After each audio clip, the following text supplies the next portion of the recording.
Christmas really stunk. I got nothing that I like, my gifts were all just junk. Boxes full of clothes, CDs no one knows. When I wanted something for my Nintendo 64. Zelda's great, Turok 2, South Park would be fine. How about Rogue Squadron? That game should be mine. Make up for a lame Christmas. Get the hits you missed on N64. Mom and Dad, I'm so sad. CBS, what's coming on? On Friday night, blast off to a galaxy far, far away. It's the Star Wars Holiday Special, starring all your Star Wars favorites. Will Chewbacca get home to his planet in time for the big Wookiee holiday celebration? Find out on the star-studded Star Wars Holiday Special, Friday at 8, 7 Central and Mountain. You're on. This is...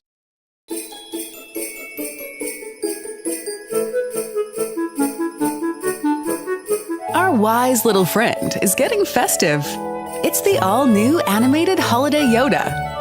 Enjoy the festivities, you will. Very wise with season's greetings is he. With much Jedi excitement you'll see. Yoda's motion-activated gestures will captivate all your guests. And his knowing eyes see who's been naughty or nice. Have much fun together, we will. May the holiday spirit be with you, and the all-new animated Holiday Yoda.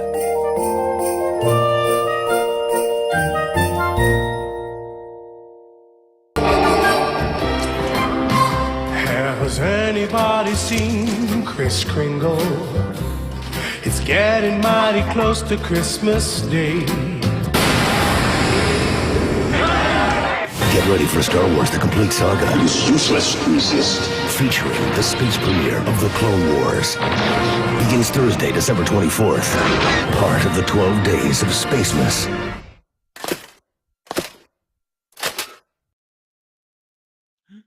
Hello and good evening, everyone. Welcome to another episode of Saturday Night Sith. Not only another episode, but episode 92. We're getting up there, folks. We are getting up there, and I continue your host, Fractured Claws, for the Christmas holiday time. Am torturing Jay Hitman any chance I get, especially with that creepy Yoda commercial from Home Depot. Thank you, Home Depot, for providing such cringe and horribleness. With that said, to introduce as always, Jay Hitman, how are you tonight, sir? My friend, my partner in all this madness. How goes it, sir? Two things. One, I've stopped shopping at Home Depot because of you and Bradley buying that just atrociously just scary thing. And two, I've now taken melatonin because of this. So thank you so much. To put me to sleep, so I don't have to deal with this. You're welcome. 90. What a great. It never ceases to amaze me. There's a couple things. One, we probably, like, people are gonna say we're biased. I think we have one of the best intros out there. Like, I love Tim, I love Alora, I love the spacing. He's had such an iconic, entry, whatever you want to call it. But like, man alive, I think we have one of the top tiers. And I'll tell you why. Because every time I get into a fight with these Disney shills or these people that claim to love Star Wars but are just so high on Disney, the Malgus and Vin Zalo fight scene comes to my mind. That's one of the greatest fights out there because it's just what I want to do. Yeah. And what I envision myself doing is just kicking somebody and just jousting, or charging after them and just continuing the mad assault. Just have my a door opens, the spaceship, the ramp, descends, and it's like, oh, there's just one person. We're gonna kind of, how dare you come to the temple with one Sith and then wait for it? You're dead. You're gonna die. All of you are gonna die. It's a brilliant plan. No, everyone's going to die. No, we're late as always because I was late, but I was gonna save it for the show because we were talking before the show. So I literally I rolled out of bed, quite literally, hit the ground and military crawled all the way to my desk to get onto my computer. I was awake, honestly. I was awake at like 10:30 after going to bed at 5 this morning. Oh, Jesus. I mean, I could come up with something elaborate. So I had implosive diarrhea while I was reading. I would have understood. I know you got much more longer hours than I do, so I know I was like, how. I mean, I would have understood. I just would have privated everything and just made sure that I just would have had things saved for next week, if anything. No, I just had a military crawl, so it's fine. But well, thank you for showing up, sir. Thank you.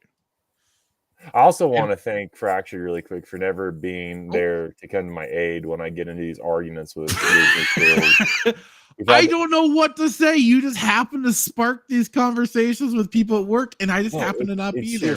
I don't know what it is. Folks, we've done this 92 episodes, and Fractured and I have been friends a lot longer than the inception of this show. And there have been multiple times, and I'm just, some people at podcasts, they'll say stuff to, get a rise out of people, or they'll try to create content, and maybe some of the stuff they say may not necessarily be true.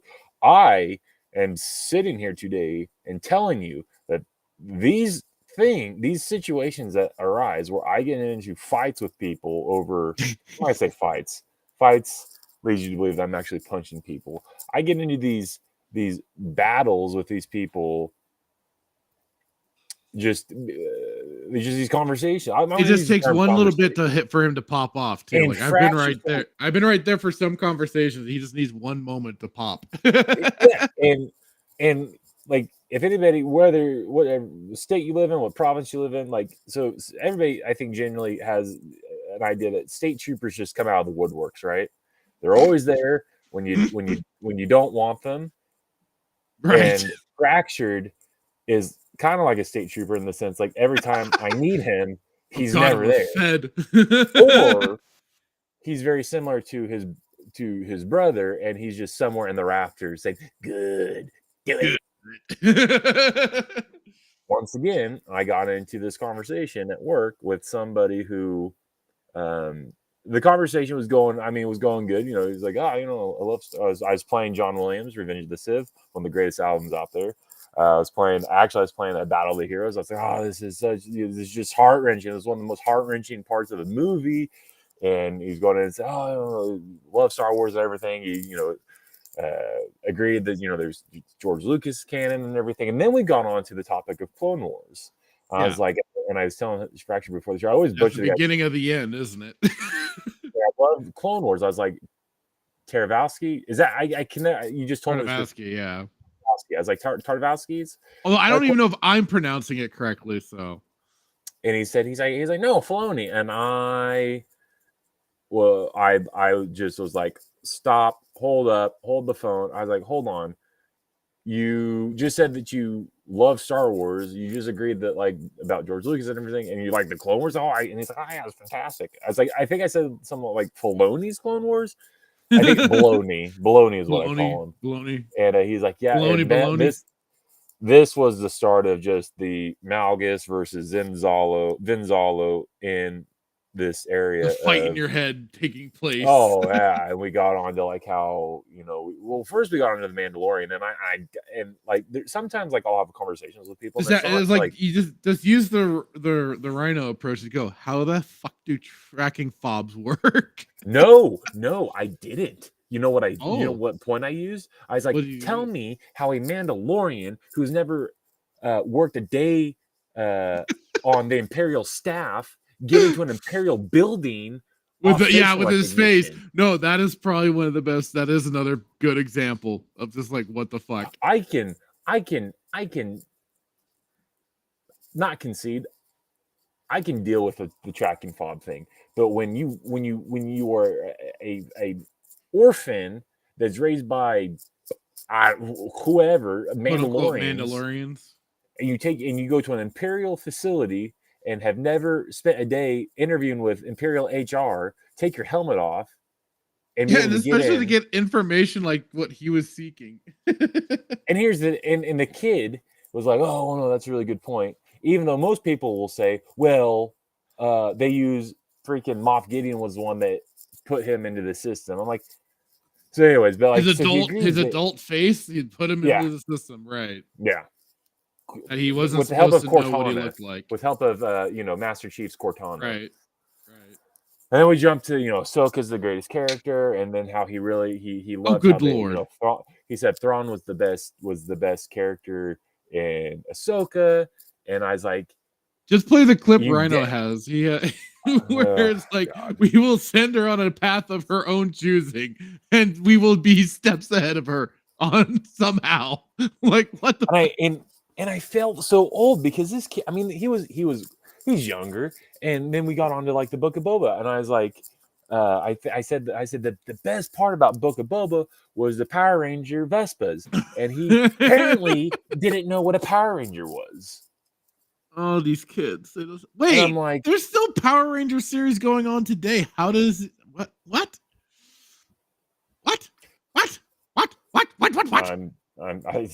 You've got me. I didn't know who Danny Trejo was. I'm like, how do you know? How do you not know? How do you not know who Machete is? He's the Sean Bean of all of his movies. Like, he always dies. Yes. He's the Mexican Sean Bean. I literally was like, well, that's racist. Like, no, it's not. It has nothing to do with race. Sean Bean always dies in his movies. Give me a movie where Sean Bean died. I don't know, 007, Game of Thrones. I mean, there's a lot I could name. Those are the two that most people He's become notorious for it, yes. That would understand. Oh god, I think what was it? Oh, I think there was like 1, 2 with Robert De Niro. He got killed in that. Yeah. Too. I don't remember, but the conversations you managed to get into with people when I'm not around. Lost. I should, and I was like, Ahsoka. I was like, and I told him, I was like, Ahsoka 1 should not have been a character, but 2, I said, I think what I said is like, Ahsoka should have died. I said my personal opinion, she should never have been a character, but I definitely said she should have died. It's like, well, now she's the greatest character. She has the greatest development. Story development. I don't know if he said story development, but he was all about Ahsoka, which I don't understand. I do not, for the life of me, understand how people love this character. Love Davioso. I'm not besmirching his name. I don't understand how he likes Ahsoka. I don't know how anybody likes Ahsoka. In here, it's so asinine because like the Ahsoka that we got from Clone Wars is not this garbage Ahsoka that we got from freaking the show. No, they're both bad. They're both bad. They're both bad, but I think Rosario Dawson's character was even worse than what was in the Clone Wars. Because here's why. Because you don't know, you have nothing. You have no you don't know which one's true, right? Yeah. You have no gauge, so you don't know if this funny, immature, sniveling snip is actually Ahsoka, or this grandma pigeon who can't move and is this like, I always use the term like, you remember like when this girl liked you in high school, right? And she's like, "What's your name?" And you try to be mysterious and Ahsoka like, "Do any of us have names?" Like, that's literally it.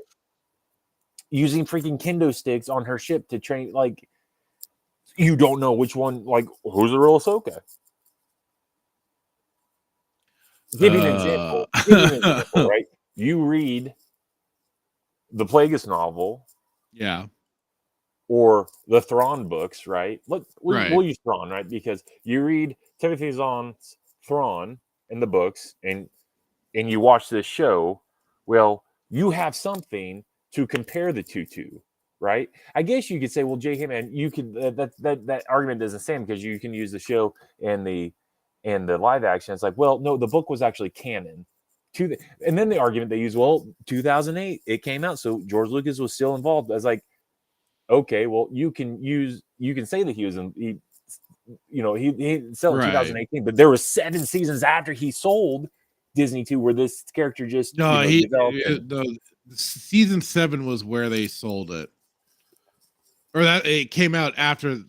Season 7 came out after they sold to Disney, because initially it stopped at season 6-ish, and that was it. I don't like that argument because I just and then season 7 came along after the buyout.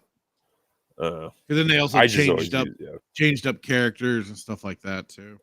I always go to like the books because I know the books are canon. Oh, It was canon before Disney turned it to Legends. That's why I guess you could use the argument either or, but anyways, I just don't get it, man.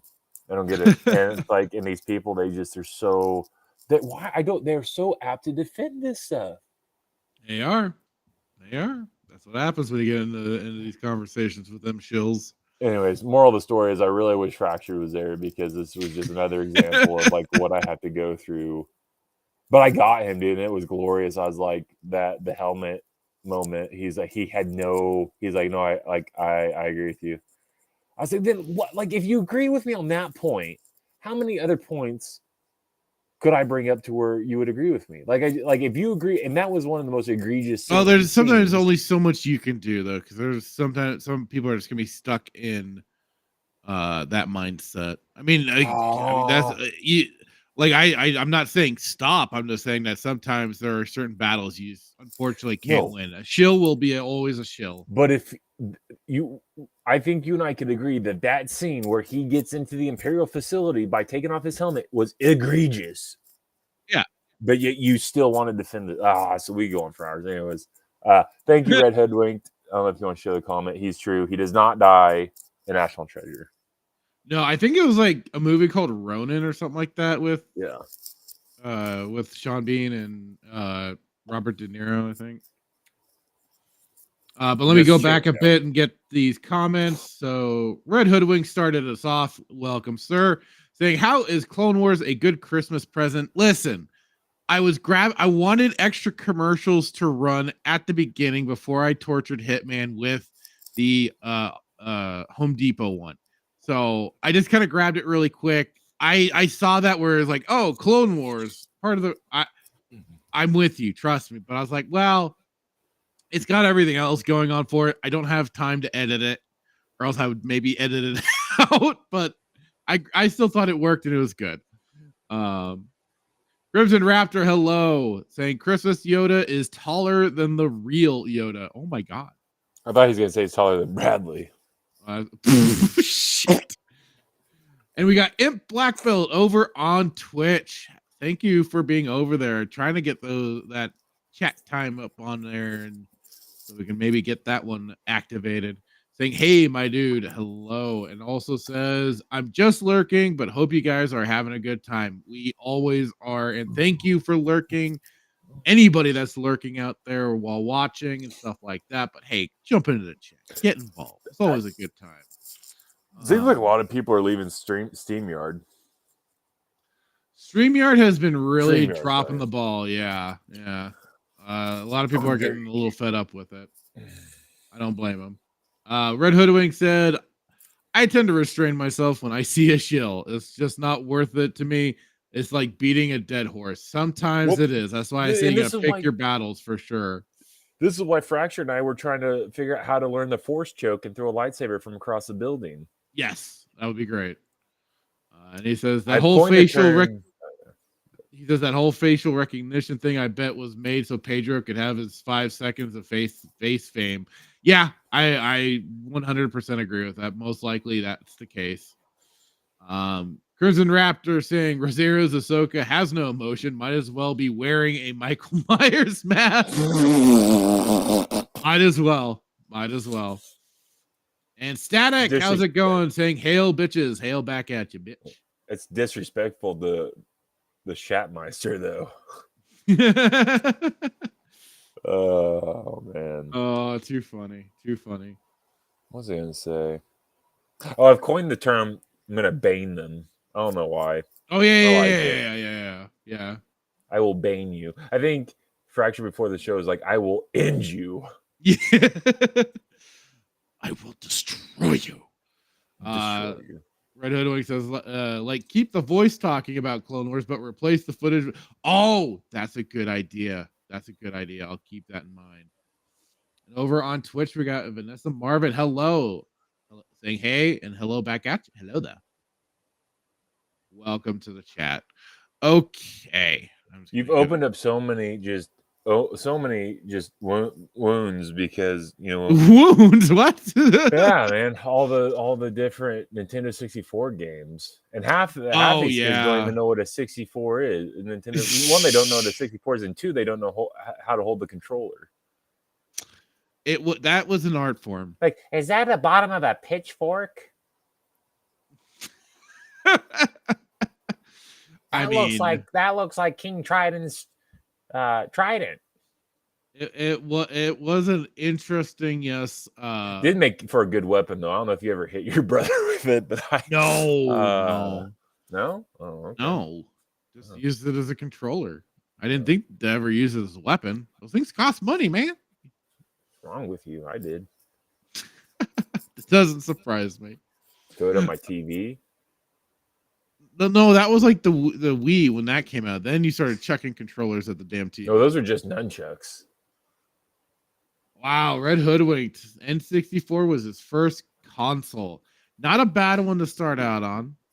Disrespectful when these kids go to like a retail shop and they see the Atari Lego. Oh, they're like, they're like, is this a jukebox? What is this thing? And you just want to it's like that scene in Back to the Future when Back to the Future Part 2 when he goes up to the kids who are checking out the arcade. They get it activated, and Marty goes over, shows off his skills, and they all just they look at each other and look at him like, you have to use your hands to play this game like a baby's toy. I still haven't watched all these movies, but the scene where the dad is trying to kill Marty is absolutely hilarious because it's such a delayed response in him trying to hit him with the baseball bat, and he wrecks the kid's room. Oh, and Back to the Back to the Future too. Yeah. Yes, because he'll swing, and like 3 seconds after, like 3 seconds before he swings, Marty's moving, and then he it's just I don't know if we could ever. I need to find a clip because it's just hilarious. I don't know why I thought it was just so funny, but I don't know because it's that old school acting. I think because like you move and then you try to hit and then he ends up just I don't know. It just brings joy to my heart watching these old school movies. And by the way, I still prefer Back to the Future is the only movie within cinematic history that has got time travel correct. I mean, it's hard to say, like, because there's still some, like, my brother and I sometimes go over it with Back to the Future. We sometimes still find some flaws here and there with Back to the Future. It's a great series. It's fun. Compared to Disney. Okay. Yeah. Compared to Disney, absolutely. It's practically, perfection in that. Even Marvel. Like, oh, yeah. Fucking Marvel referenced Back to the Future, I think, in Endgame, right? So they know what's up. They know what's up. Why the hell is it doing this? This is weird.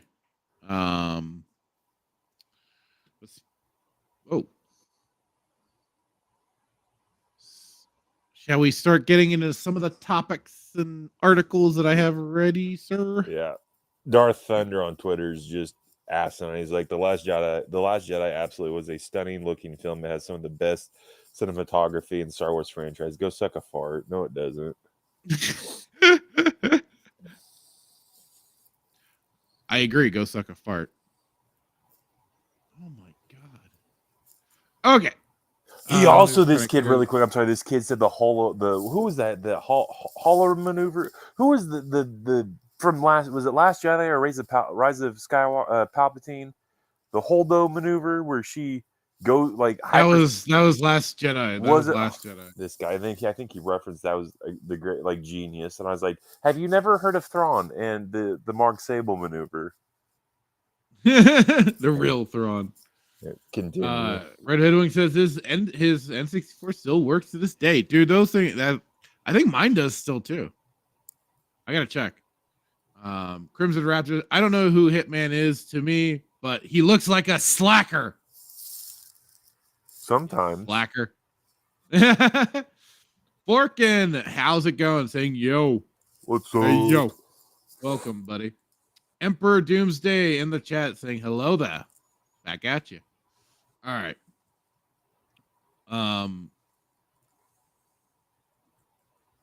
You know what? Screw it. I'll just work with Brave, even though it's acting kind of goofy with Bounding into Comics. Bounding into Comics. They've got their stuff.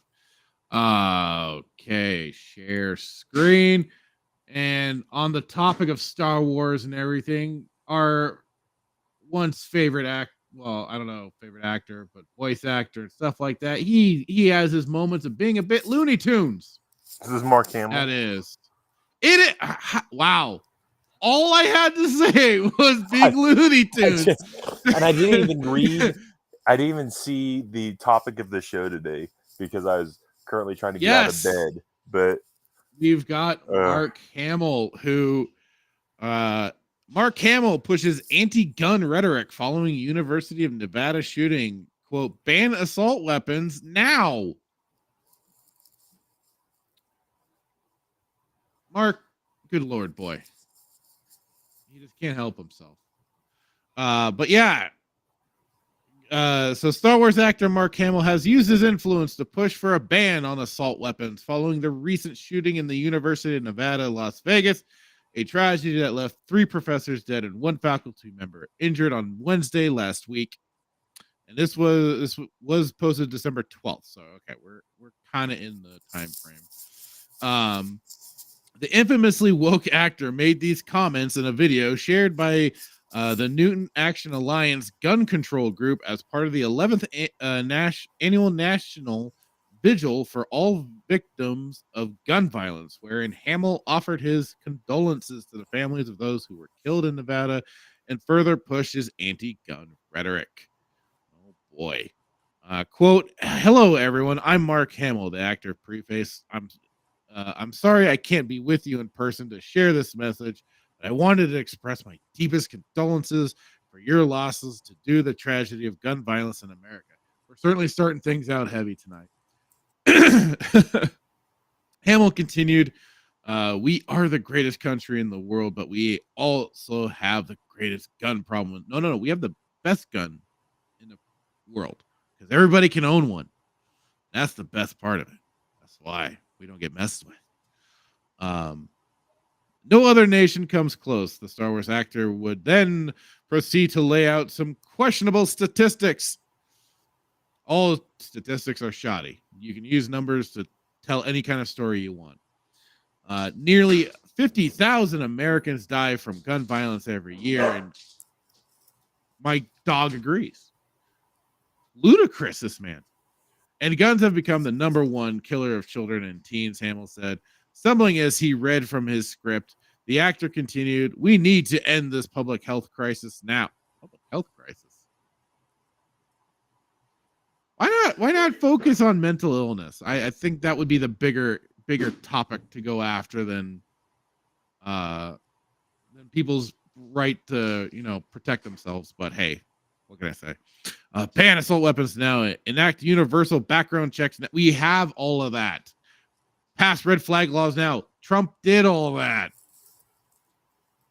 We've got all those already. What was it? That I forgot the journalist, but there was a journalist that went to gun shows and stuff like that and tried to do a gotcha that, oh, you could just go to any gun show and buy them. And yet he got checked out and ran background checks. And I think it even turned out he had some domestic violence in his past, which he then wasn't allowed to get a gun. Retards. Yeah, sorry, we don't sell guns to journalists, my Sheepster said. It gives me great hope that you're there in Capitol Hill trying to create change, and I thank each and every one of you for being there, for honoring your loved ones, and taking action to protect the lives of all Americans, Hamill added. Before concluding, he further asserted, I know this work isn't easy, but you're on the right side of it. Oh, fuck off. Does this guy not remember that his dad killed a bunch of children? Say what? No, I was just... Mark. Oh, you're going for the Star Wars ref. Okay. No, he's just like, and this is, well, finish it, and I want to try. Okay. Before concluding, he further asserted, "I know this work isn't easy, but you're on the right side. Already got that. Sorry, my bad. And I'm beyond thankful for your efforts to end the scourge of gun violence in this nation. Thank you." Unsurprisingly, Hamill did not bother to check his facts, claiming that nearly 50,000 Americans die from gun violence every year, when that's not even close to the real number. Further, Las Vegas Metro Police Department Sheriff Kevin McMahill also confirmed that UNLV shooter Anthony Polito used a 9mm Taurus PT-92 handgun to commit the crime. So again, we aren't using the right gun to, but I mean, it doesn't matter. All they have to do is push the narrative, push that narrative out there. Not everybody's doing research. Not everybody's going into the facts of the matter. All they have to hear is, "Oh, assault gun's scary."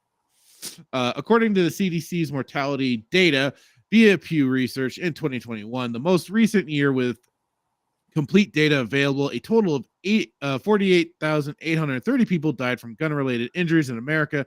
However, only 43% to 20,958 of those gun-related deaths are attributed to murders, with the other 54% of 26,328 being suicides, and the remaining 3%, 549, officially declared either accidental or related to law enforcement. Bring up suicide. Interesting. And that's something they never quite want to admit. And then especially who are committing those suicides, usually a particular sex, usually men, because we're gonna finish the job. We don't half-ass. No. In October 2022, Breitbart news report. The FBI released their Uniform Crime Report, UCR, which revealed that most people in America were beaten to death and killed with rifles. And I mean, let's also look at it. Where are some of the gun murders and stuff being taken place? Is it perhaps a little Democratic-run city called Chicago? Detroit? Maybe Detroit. Those places? Sorry, Detroit. Yeah, my bad. But yeah, maybe, perhaps, I don't know. Anyway, otherwise known as assault weapons, showing that 447 people had been killed with rifles and 461 were killed with personal weapons like hands, fists, legs, and so on. The human race is a creative bunch. We know how to kill. We will use anything to kill. We will get the job done one way or another. I will Samwise Gamgee you with a frying pan. We are still primal creatures at heart. So yes, we will use what God gave us to execute one another in some way. Hamill would also share the video to his own profile on Twitter. Which prompted the response of other users, with some taking issues with the actor's push for a ban on assault weapons, and others pointing out his hypocrisy. The greatest gun problems come from governments that ban guns, noted being libertarian, adding, "We don't have a gun problem, we have a moral problem. We have a mental illness problem too." I mean, that right there. Yes, some people it develops after the fact. So these people could have gotten their hands on, and you can't stop sometimes. Well, you could. Anyways, ex-user at Sparty8607 asserted everyone should own a gun, open carry everywhere. I'm 100% in agreement with that. 100. Alluding to Hamill's most iconic character, Luke Skywalker, the user would then go on to illustrate how the young rebel was able to stand up against the Galactic Empire, rhetorically inquiring, "Did that help Luke?" Quote, "America was built on the right to self-defense," pointed out political cartoonist George Alexopoulos. I butchered that probably. Further quote, "Every household should have at least one gun, like a basic utility." Agreed. At least. You just get more and more insufferable with age, asserted at Design 2 Live, further lamenting, I miss when you were just the cool Jedi dude, sigh, or just the dude that voiced the Joker. I used to enjoy following his Twitter, but then when he got mad TDS and everything, I dipped out. I'm like, I'm done, dude. You're obnoxious. All you had to do is keep it fun and everything, but no. Pointing out Hamill's hypocrisy in his incessant anti-gun stance at Dave Randall, Dave Rand, LA, I guess. Okay. Shared a picture of the actor being escorted by his guards, writing, quote, does this mean you'll be giving up your armed bodyguards for you and your family? If not, why should I give up mine? And here he's I guess pointing to the guy's jacket pocket area where there's looks like a kind of a form of a weapon there. Further quote, it's as if you're saying, my guns, these are not the guns you're looking for. The ex-user mocked, alluding to one of the famous quotes from Star Wars. Oh God, Hamill getting buried. So yeah, you wanted to chime in particular, so go on ahead, Hitman. What do you got to say about this? Yeah, man, like as somebody who is an avid lover of guns and NRA been affiliated with the NRA and have followed the NRA, and well, I don't really follow them now, but yeah, they've kind of they've been bending the knee for too long of a time, unfortunately. I just would love to. They are not the gun that they once advocates were, that they say they are or once were. But I just would love him. I would love him to say this to like Charleston Heston, right?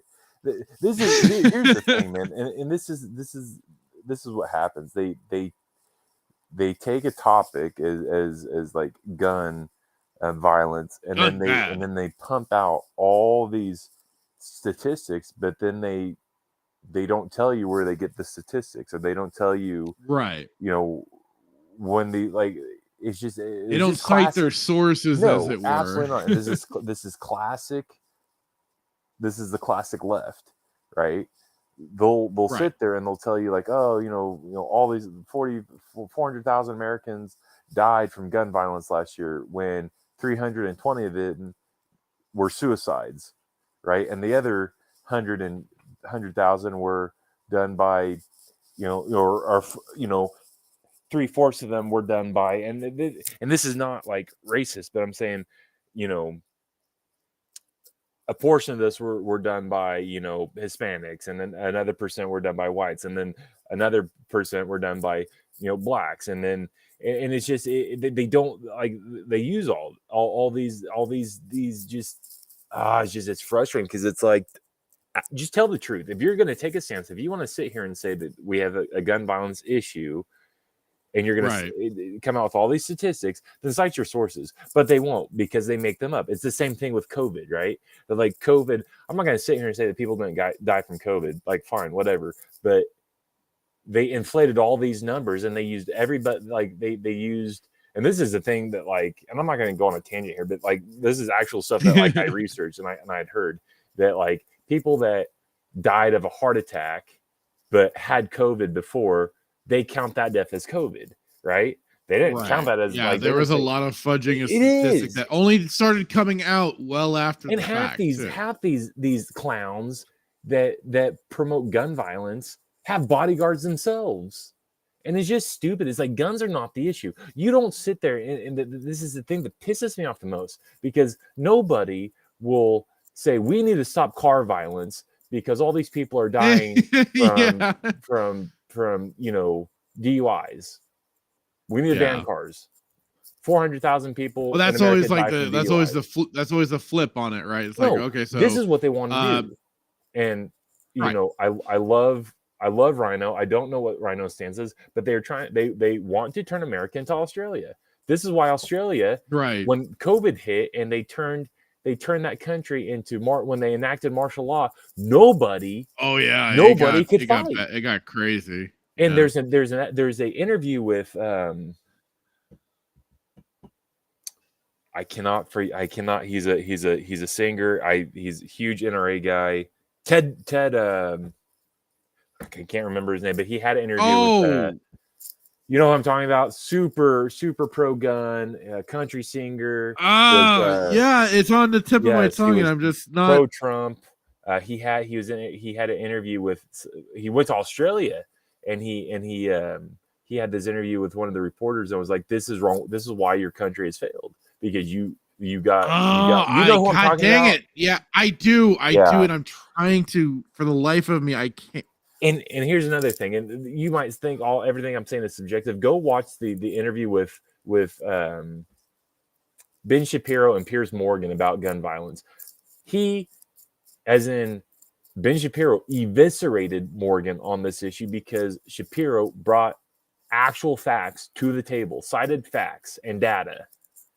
That's going to bother me. I don't know. It's Ted something, and I can't think of it, but it's going to bother me also. But this is just, and it's so funny that like these actors, and he's like an old school dude too. Yeah, super good Christian, conservative.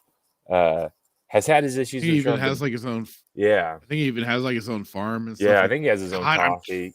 I gotta try finding out, but like it's just so stupid, and it's like nobody bans knives, nobody bans cars. They don't want to go. They don't want to go after mental illness, but they want to blame guns. So what? Like why though? Why are you so apt to? The proof is in the like the proof is in the pudding. Ted Nugent, thank you. The proof is in the pudding. Here we sat at the dinner table. The guns are not the issue. It's mental health. But you don't want to go after mental health because you don't really care about mental health. What you care about is pushing your agenda.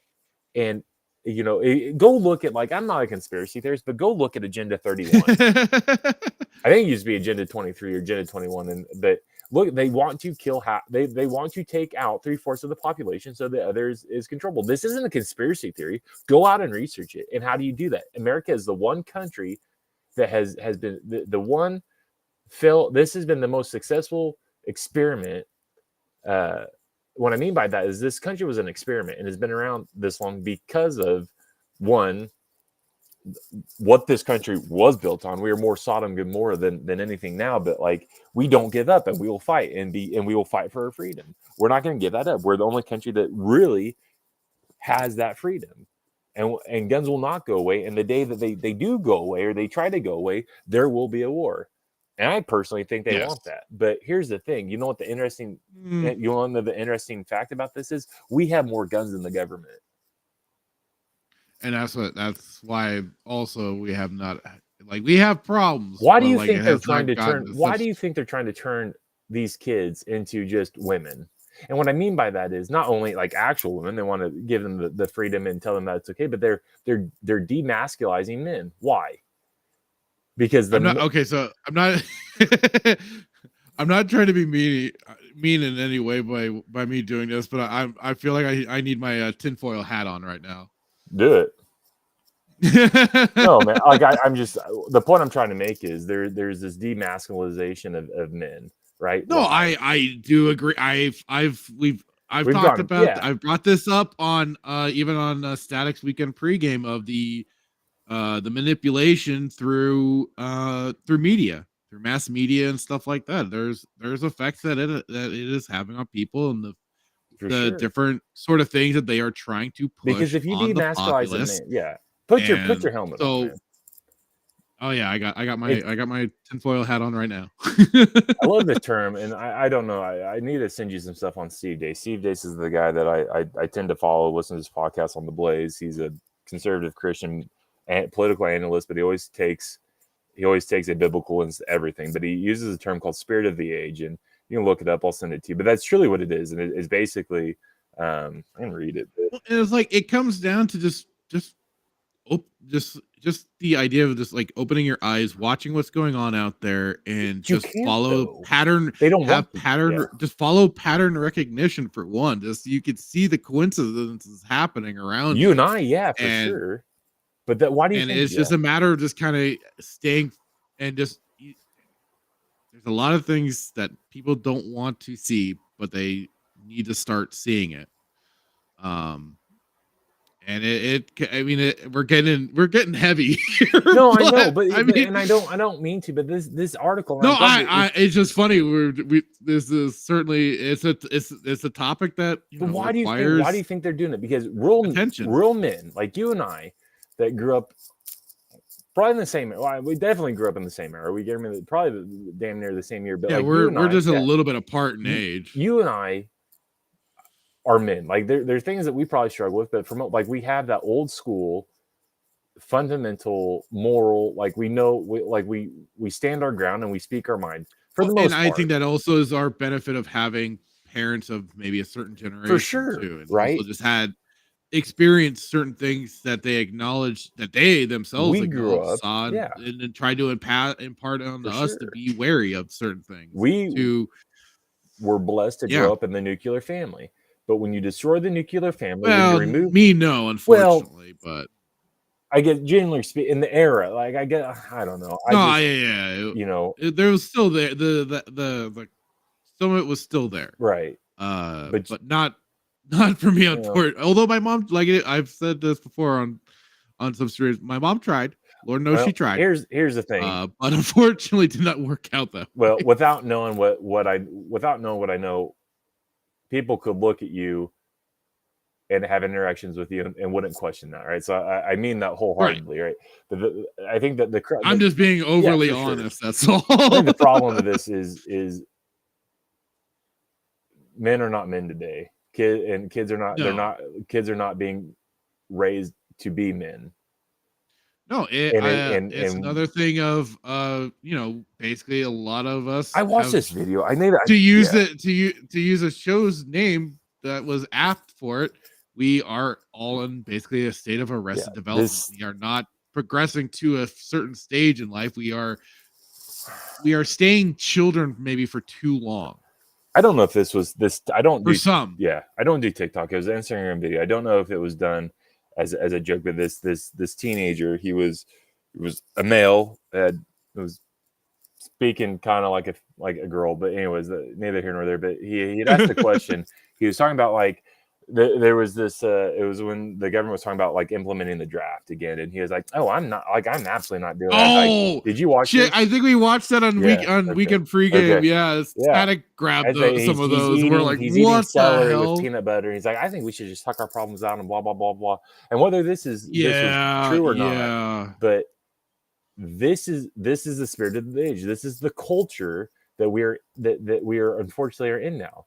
And eventually I'll end it on this. I'll paint the picture here. So like it's like we have George Lucas loyalists. We have true Star Wars loyalists, right? Let's bring it back to Star Wars. No, for sure. And then we have the new Disney lovers, right? And the old school George Lucas lovers fit with this mentality that Hamill's putting out there. We will stand up and we will fight tooth and nail to our last breath to defend Star Wars, right? But eventually, if we don't continue to fight this battle and raise the next generation up to love the true Star Wars, we will die out, and then Disney doesn't have to. Then they can just stop fighting, right? Because there's no opposition. It's the same thing with this. If we don't stand up, raise these kids to be men, I'll say men of God, whatever, and fight for what's right and stand up and speak your mind, I'm with you. Right? Like this culture will succeed.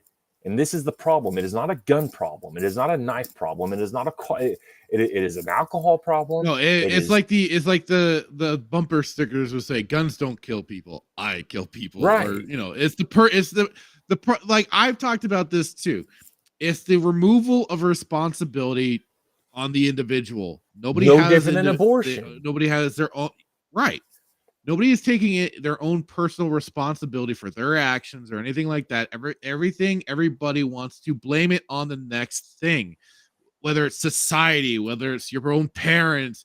I mean, hell, thanks to MSD3K, I found this movie called I Blame My Parents. And I mean, it was some of the early starts of some of this sort of shit. It goes back quite a ways. But that's funny. The thing is the erosion of, self responsibility of you being taking that for your own actions and going, yes, I've done something wrong, but nobody wants to do that.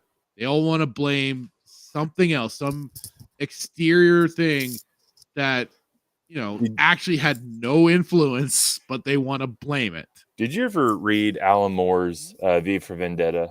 Like the media, yes, Chiefster, exactly. Like the media. That's like I said earlier. Did you ever read? Okay, so now you're pointing that at me. I got you. Okay, I see what you're saying. Did you ever read Alan Moore's V for Vendetta?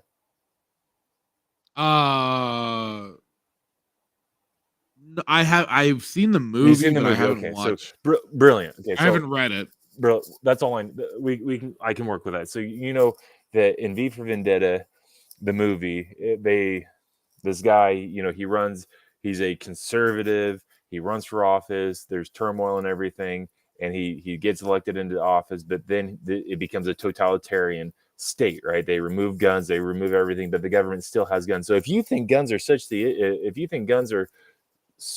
the issue, like Australia, no guns are illegal. There's no citizen to my knowledge, I've never been there, but from my understanding, no citizen is allowed to own a gun, but the government still has guns. Why is that? If you think guns are then everybody just gives up guns, and then we just go back to primal, just bows and arrows. But here's the thing: whether you give up guns, it's like there's still going to be a need to defend ourselves.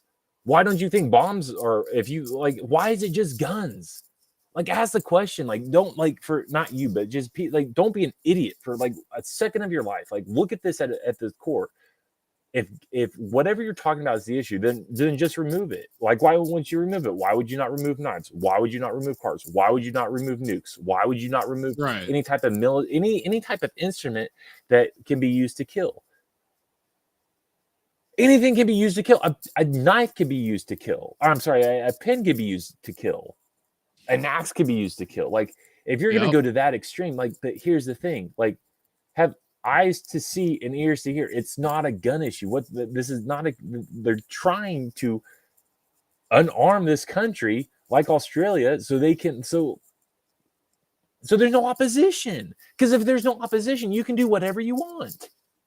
And if you're raising up the next generation not to ask questions, it's like it's like the kid at work that I told you that he said that the sequels were his original trilogy because he's never been exposed to anything. Right. Yeah. If that's the case, if that's all you're exposed to, you have no questions to ask. It's like these kids that go to school and the teachers are telling them that boys can be girls and girls can be boys, right? If that's all that they've been exposed to, they're going to think that's true. Right. No, this is the topic that I get so pissed about because I've been a gun lover my whole life. Guns they're not only do I think they're art, but they are a weapon.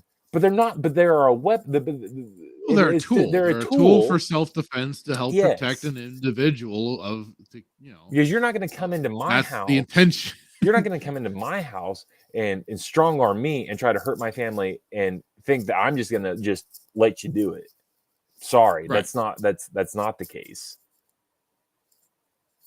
It's just, but I think at the core, what irritates me the most is it's the left or just people in general trying to talk out their ass, yes, and bring up these statistics that are made up and they don't cite their sources. That's what irritates me the most. Hey, yeah, 100%. You're using this as a crush to push whatever you believe. If you think guns are such an issue, give up your bodyguards. And even then, I'm not going to give up my gun. So suck a fart. But if you truly believe that that's an issue, then give up your own gun. Mark Hamill, and it sucks because I truly did love Mark Hamill. I grew we've talked about, grew up didn't idolize him, but he was Hamill, man. He was Joker. He was Luke. I had respect for him because of he was the guy. But he has now become this puppet. And that's what he is, and it's sad to see, and it just shows you that they will use anybody that has any type of influence to push what they believe. And what I mean by that is the spirit of the age will use any type of influence that he can.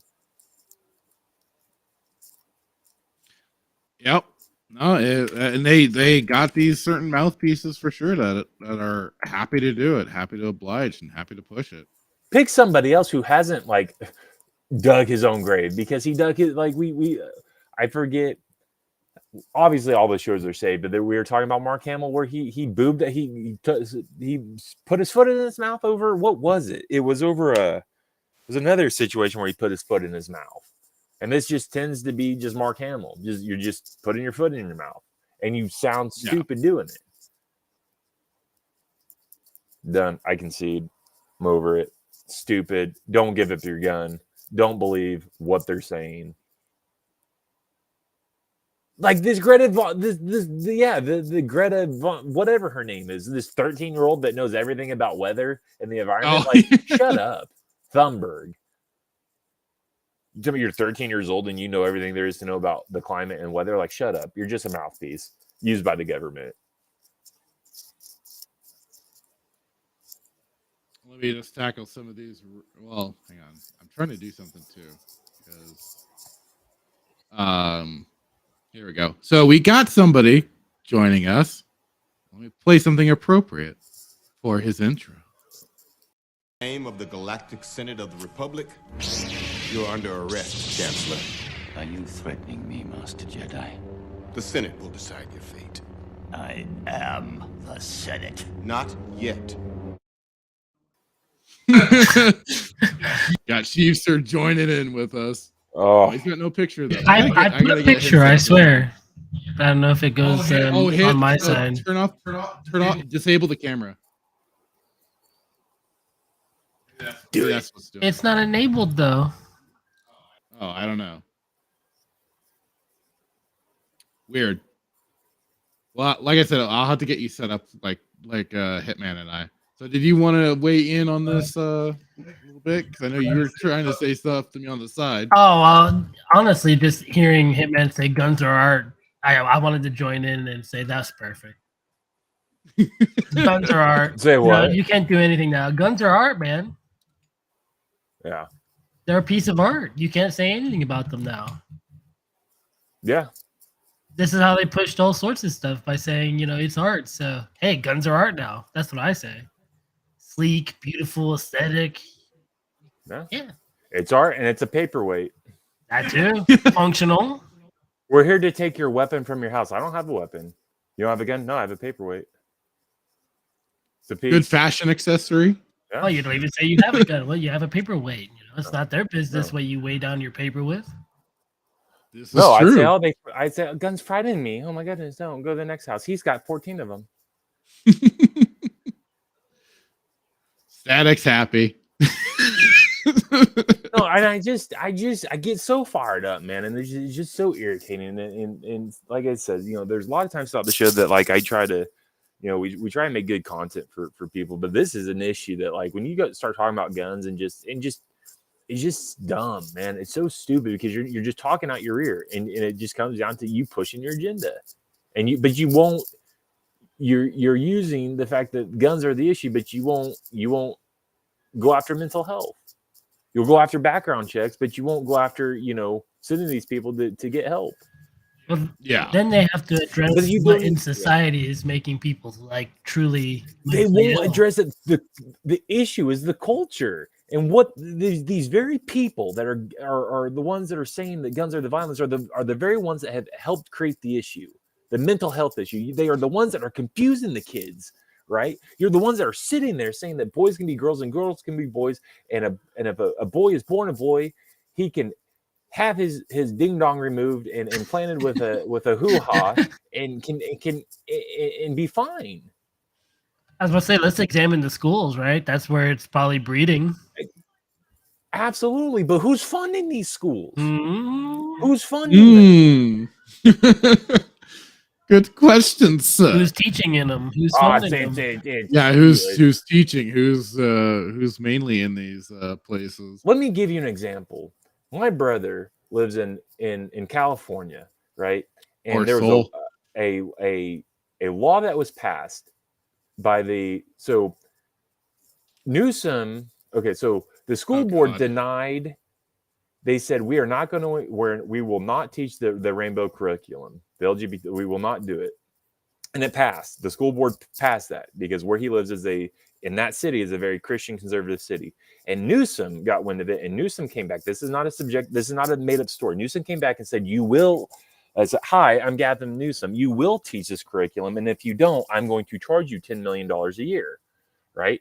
Newsom strong-armed them because the school who basically what I'm saying is Newsom said, "I'm going to fine you $10 million a year if you don't do this." The school, Jesus, he broke the school's kneecaps because why? The school is funded by who?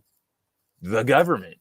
Yeah. So if the government gives the school, government's not going to give the school $10 million a year. But for sake of argument, let's say the government funds the school $10 million a year, right? And then they have to go back and give basically that $10 million back to the government. It's a wash, right? They're not funded. It's like money laundering in a weird way. In a sense, right?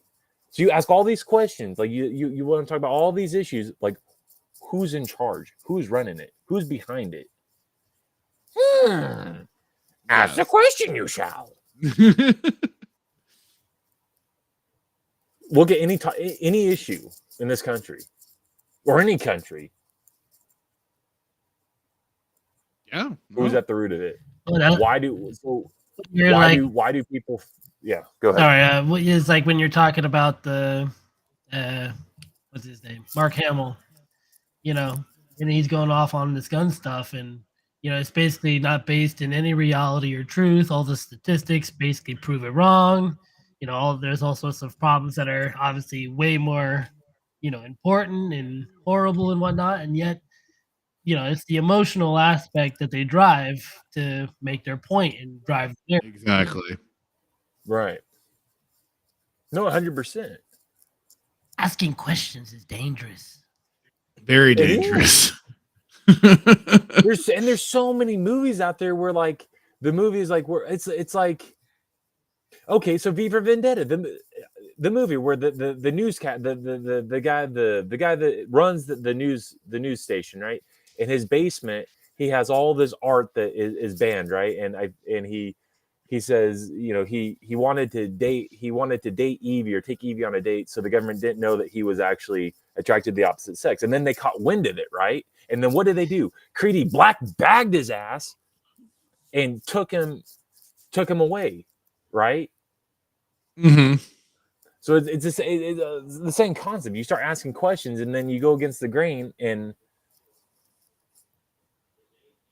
yeah, asking questions is bad because you shouldn't ask questions. Why are you asking questions? Very Why bad are you so defiant? This is truth. No, it's not. It's relativism. This is your truth. It's not truth. Yeah. So let me go back really quick on some of these comments. We had Fook Norris who jumped in saying, "Hi guys." Working around pointed out that drowning ad is the dumbest thing I've ever seen when talking about guns. Have you seen that ad? Do you know what he's talking about? Hitman? Uh-oh, he's lost his mic.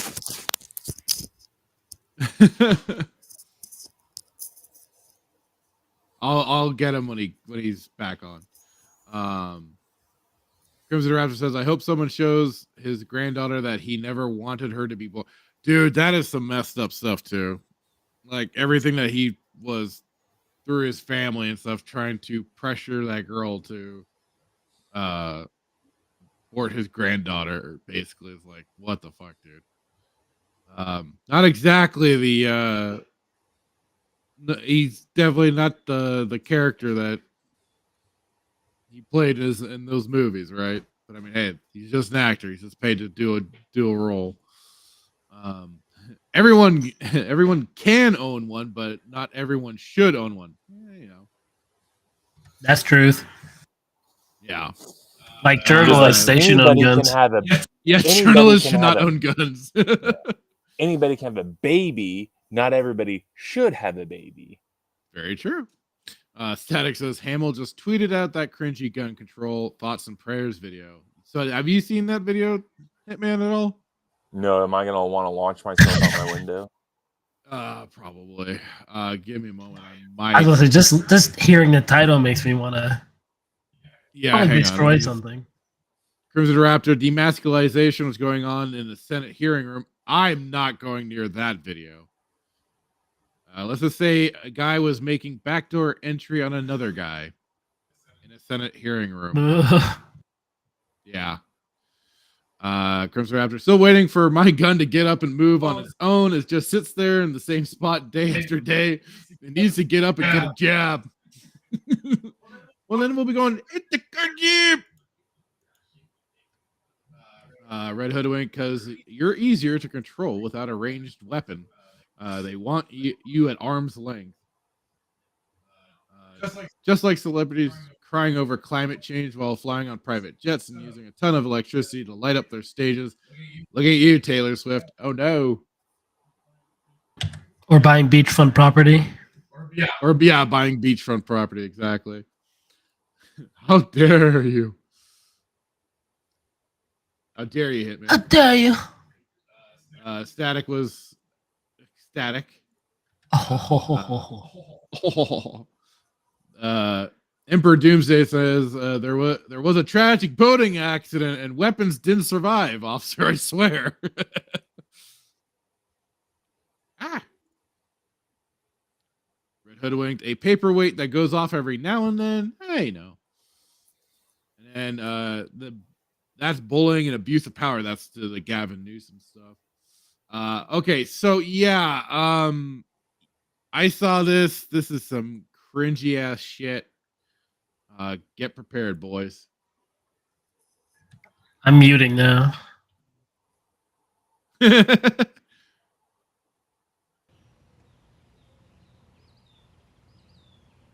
You can hear it. Yeah.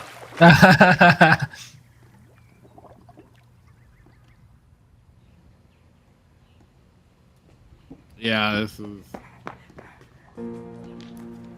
My stupid child drowned. I'm gonna shoot her. Do something. Save her. Please save her. Please. My thoughts and prayers are with you. Thoughts and prayers. Thoughts. Prayers. Thoughts and prayers. Hell.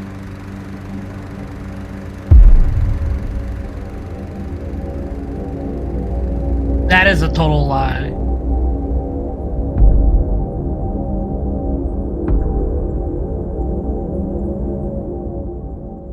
Wow, straight propaganda. You gotta love it, right? Yeah, and Funny on enough, top of it, tools probably kill more children than guns. I mean, that's probably true, but no, it's not only like you said, full on propaganda. Abortion kills more kids than guns. Facts. But then it's the extra attack angle too, not through this blatant bullshit. But then basically taking that shot, no pun intended, at religious folks that put out those messages, thoughts, and prayers and stuff like that. It's fulfilling so many different little things for this little, as Red Hoodwink just said, the sick and twisted commercial. I was just gonna note that it's like direct attack against people that are doing thoughts and prayers. It's like, so that's harmful now, apparently. It's mocking, because like they're trying to push that you should be taking more action against gun violence and stuff like that, instead of just saying thoughts and prayers, when that's not the point behind. Oh, you want us to take action? This is just so asinine. So why not bring up anything about abortion? If you're like, gun violence is the number one thing that kills children, but you look at abortion, why is nothing being brought about abortion? Well, because again, it's about serving a certain narrative that they want. Because to them, those aren't children. Yes, that too. And they're trying to mock, sort of, trying to say that people saying thoughts and prayers are just taking an apathetic stance to it and not really doing anything. Not taking it seriously and anything like that, when it's more of just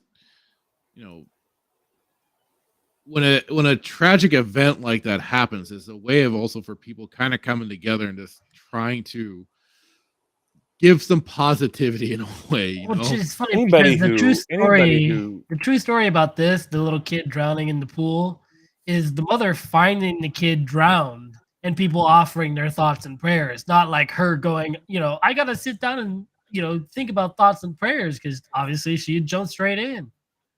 Yeah. This is like straight propaganda. Yeah. Straight from that's just so yeah. Well, and who was you want to sit there and mock people for not doing anything, but the mother did not jump into the pool seconds after the child. Mothers for Democracy, Newton Action Alliance, which was that group that was just being talked about with Mark Hamill. Change the ref, lives robbed. Learn more at mothersfordemocracy.org/gun reform. Show me the funders. Yeah, start digging in. I mean, that's the thing. Start following money trails, folks. Start looking into these. Oprah. BlackRock. Start looking into the BlackRock. Yeah, BlackRock. start looking into all these little organizations, who they're funded by, who's pushing them the hardest. It gets really interesting and if you're willing to see, it gets really interesting, folks.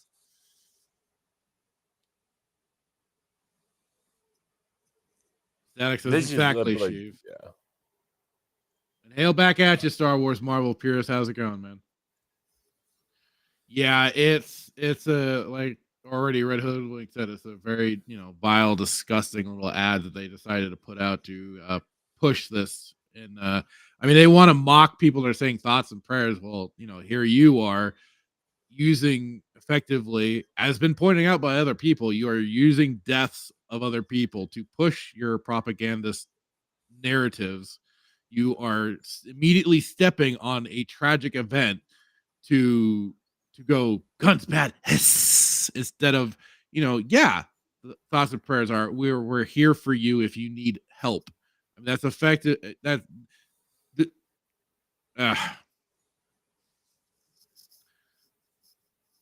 Yeah. So I mean, it's funny how the moral posturing happens. How they want to act like they're so above it. And funny enough, it's not even just propaganda; it's literally lies. Yeah. Because what is it? The static there said pools get a lot of kids here in Arizona. I'm guessing. Yes. And it's like pools literally probably kill more kids than guns. In fact, bees probably kill more kids than guns. I mean, start really looking at. Well, I mean, yeah, you can start looking through all the different statistics and stuff like that. See what really starts killing people. Like you said, either bees, allergies from certain things. I mean, come on. Well, I mean, it's like when they use statistics to say, because like the whole Jaws thing, ooh, sharks are scary and dangerous. And they use bees to say, oh, well, more people are killed by bees than sharks every year. Shark attacks, yeah. Sharks are no big deal. Well,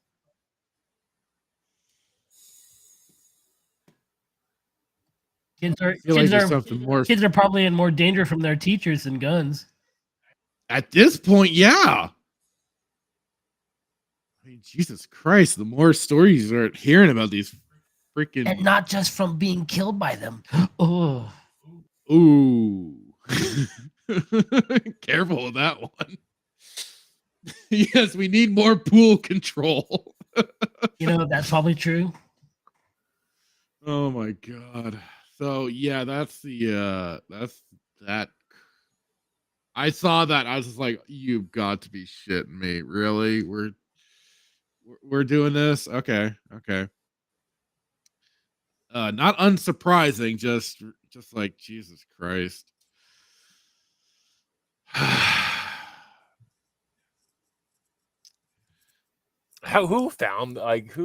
did you find this clip? I got shared on X. Well, and even though I don't follow certain people, these things sometimes still crop up in my following. So, yeah.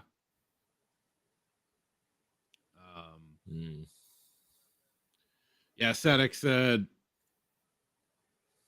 I saw it more of mockery of faith than any message about gun control. More or less.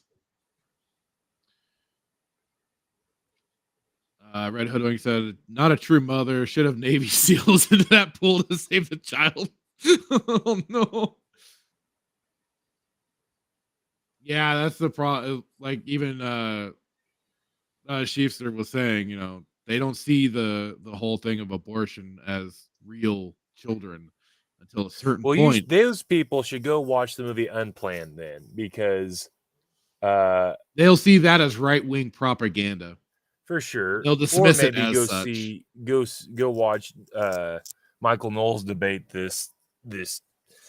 I'll have to find the clip, but he basically, during this conversation, he doesn't. I have to find it because I don't want to misspeak. But it was a brilliant interview, and again, like they say, I guess you say it's right wing propaganda. But in the conversation that he had with this abortion advocate, he literally, it was basically the equivalent to me bringing up, well, I guess when I said, earlier in the show where I backed that kid into a corner by using a fact, like with Din Djarin going to the Imperial base, like he did something similar, and she just sat there, and I was just waiting for her to kind of try to counter what he was saying, because it was like literally by your own logic, then you're affirming that what I said was true. So I have to go find the clip, but it was, I don't know, it's just my head hurts. Star Wars Marvel Purist Happy Gilmore was, guns don't kill people, I kill people.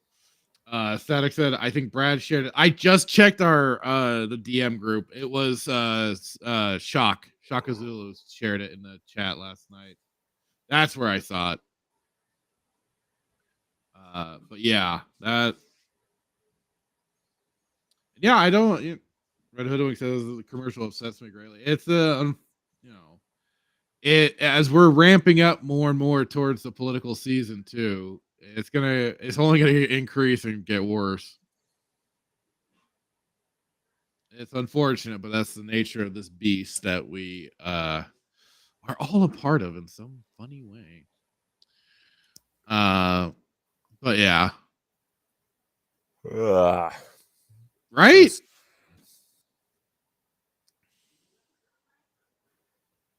Now I'm trying to look for a good palate cleanse. Yeah. Anything. I mean, I've got quite a few things. I'm also trying to wait for Filibus while Sheetzer comes back. He's on it. Yeah, he's about back. All right. I do have another thing, which might just also get a little more anger, but at least more in the realm of fun and hobbies and stuff like that, and video games and all that jazz. So I got this. I saw this pop up thanks to one of the people that I follow. I think it was him. It was either Accursed Farms or somebody else. But this is the issue, folks, when it comes to digital games. The Crew, or perpetually online only games and stuff like that, the Crew has started to be delisted from all digital storefronts. Servers will shut down early 2024. So Ubisoft has delisted its online-only racing game. Online only. The Crew, as it winds down its post-launch support for the title, with servers confirmed to shut down early 2024. Heading to the Crew's official Steam page, the game is no longer available for purchase on Valve's digital storefront. Yet the Steam version is not the only one delisted, as the digital versions on Xbox and PlayStation are also unavailable in addition to the store page on the Ubisoft store. However, the Xbox version mentions the game is still available on the subscription service Ubisoft Plus. In addition to the Crew being removed from purchase on all digital platforms, Ubisoft revealed on the Steam page that the servers will remain online until March 31st, 2024. After that, quote, the game will not be accessible anymore. Released in 2014. Oh yeah. So it was a Curse Farms because he was saying he was like a couple years off from from what he anticipated would be the lifespan of this particular game. The Crew was co-developed by Ivory Towers and Ubisoft Reflections. When it was announced in 2013, The Crew stood out as a game fused the arcade action from racing games like Need for Speed with MMO and RPG sprinkled elements inside a massive open world. Crew spawned into a franchise that includes 2 additional games, The Crew 2, released in 2018, and Crew Motorfest, released this past September on PC, PlayStation, and Xbox. This is the unfortunate situation when it comes to online only games, is that they will eventually be shut down at some given point. A lot of times they have a certain lifespan, maybe 5, maybe 10 years, depending on popularity, depending on the whales, as they call them, the people that are always basically perpetually still giving the game money in some form. Will only keep some alive, but maybe a little bit longer than initially anticipated. A lot of MMOs do suffer from this, and some will maybe continue again. Yes, thanks to the whales, like I said, or you happen to have people that start and spark up passion projects like Star Wars Galaxies got a second chance at life. Problem is like I thought about it because I was going to make that point when sharing out the article. The problem is that even that is still on borrowed time. In a game like this, an arcade racer effectively, and with this whole online world, should absolutely have an end of life plan in terms of like being able to play the game offline. It should not need an online connection. This is just such a BS tactic in my book, and certainly one of the things that frustrates me, especially when you have so many people out there that are or not still, but like think that this is the wave of the future, the idea of streaming games and stuff like that. When you run into the situation where what happens when you can't go back and play a game you got, or just you heard about the game, you're like, oh, I always wanted to try that. Let me see if it's available so I could go pick it up. Aw, shucks. And then, even if you get the game, like say on consoles and stuff like that, you can't play it because, oh no, darn, servers are shut down. Can't even get the access to play the darn game. I did check out this game. I think I got it for free on Ubisoft at some point. I wasn't paying for it. I think I grabbed it for free. The thing is, it's got a massive open world. It's just, it was just, it wasn't like they say, a very arcadey kind of racing game. Just didn't quite grab me. And one of the favorite things that Ross Scott at Curse Farms pointed out in his review, they haven't learned like the old ways of Need for Speed and how they can get this fun stupid with the storyline. So it was very meh.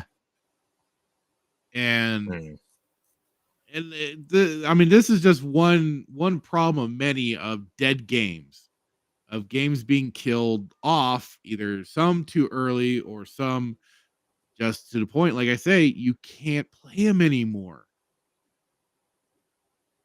And unfortunately, I won't lie and be like, oh, well, I've always gotten physical. No, because I have moved away from console gaming. I've been more and more PC centric. And sadly, Valve all kind of conned us. No, they put out a service. And a lot of us got on board. And that was buying games digitally, and it killed the physical PC game market. And it's a sad thing too, because the PC game market used to have a lot of cool, like big box art and just the big boxes in general. Some of them looked really cool and were really neat, but We helped all of us old adopters of Steam and stuff like that. Sadly, helped kill that market and kind of gave them incentive to go, hey, there's a big thing for digital games. Damn it, Steam! You just made it so easy. It really did. It really did. We deceived. Yeah, we were deceived. It's unfortunate, and I mean, there's been like little things here and there, thankfully, thanks to other countries that have kicked Valve in the nuts, because it was a point where like you would lose a lot of games that were removed from the marketplace. Now, thankfully, it'll still stay in your library and you can re-download them even if they're removed. But I mean, then that still relies on some of these games that are MMOs online, requiring an online service. That then just means, oh wait, sure, I could re-download it, but it's probably dead and I can't play it anyway. So what's the point?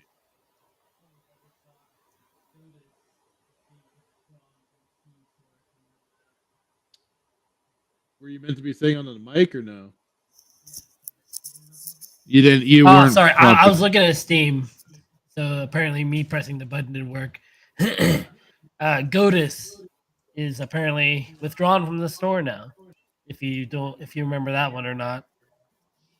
Also has died. Also going the way. I think I still have that on my Steam list because I bought it. The delicious Peter Molyneux, the genius game maker, trying to do the God game again, making a mobile tier. I don't even know what to describe it as, but it is now removed. It is a artifact of the past. And funny enough, that's probably a good thing. It's still labeled. I could go to the store page. It's happening like soon or something. Yeah, so here, let me stop sharing that and I'll share. So yeah, here's Godus, which like Sheepster said was mostly negative. Game. Yeah, mostly very negative, mostly negative. Was a God game that Peter Molyneux tried developing. And it was an interesting little game, like especially for. I mean, compared to a lot of mobile games out there, it's probably mostly complete. So. Right. And like, there's some interesting aspects to it, but yeah, like it still says early access, and yeah, Godus is no longer available on the Steam store. So rip. Another one bites the dust. Oh yeah, I see me there. I saw my picture. Yeah. This is for the friends that already own the game. But yeah, it's the unfortunate nature of this beast. I can only imagine the hundreds of suicides that are going to happen if Sutor shuts down. Oh no! Oh god! My Star Wars fashion game has died. No. Oh no! Well, I mean, there'll probably be somebody that sparks an emulator. There's gonna be someone dedicated enough. Actually, I think we've talked about this before because it's been like we've almost been saying it's almost better if it dies because then someone's gonna revive it and we'll get like the whole cartel market, for free instead of having to pay cartel coins for it. And it'd be like, oh yeah, that's pretty great, nice. That's the hope of it, yeah. It makes me feel like a fool, though, ever spending money on it, but... Right. Getting hit, man, that Rancor. What was I thinking? The Katina edition one. Wasn't the Katina edition one? It had red spikes. Not the gold one, sorry.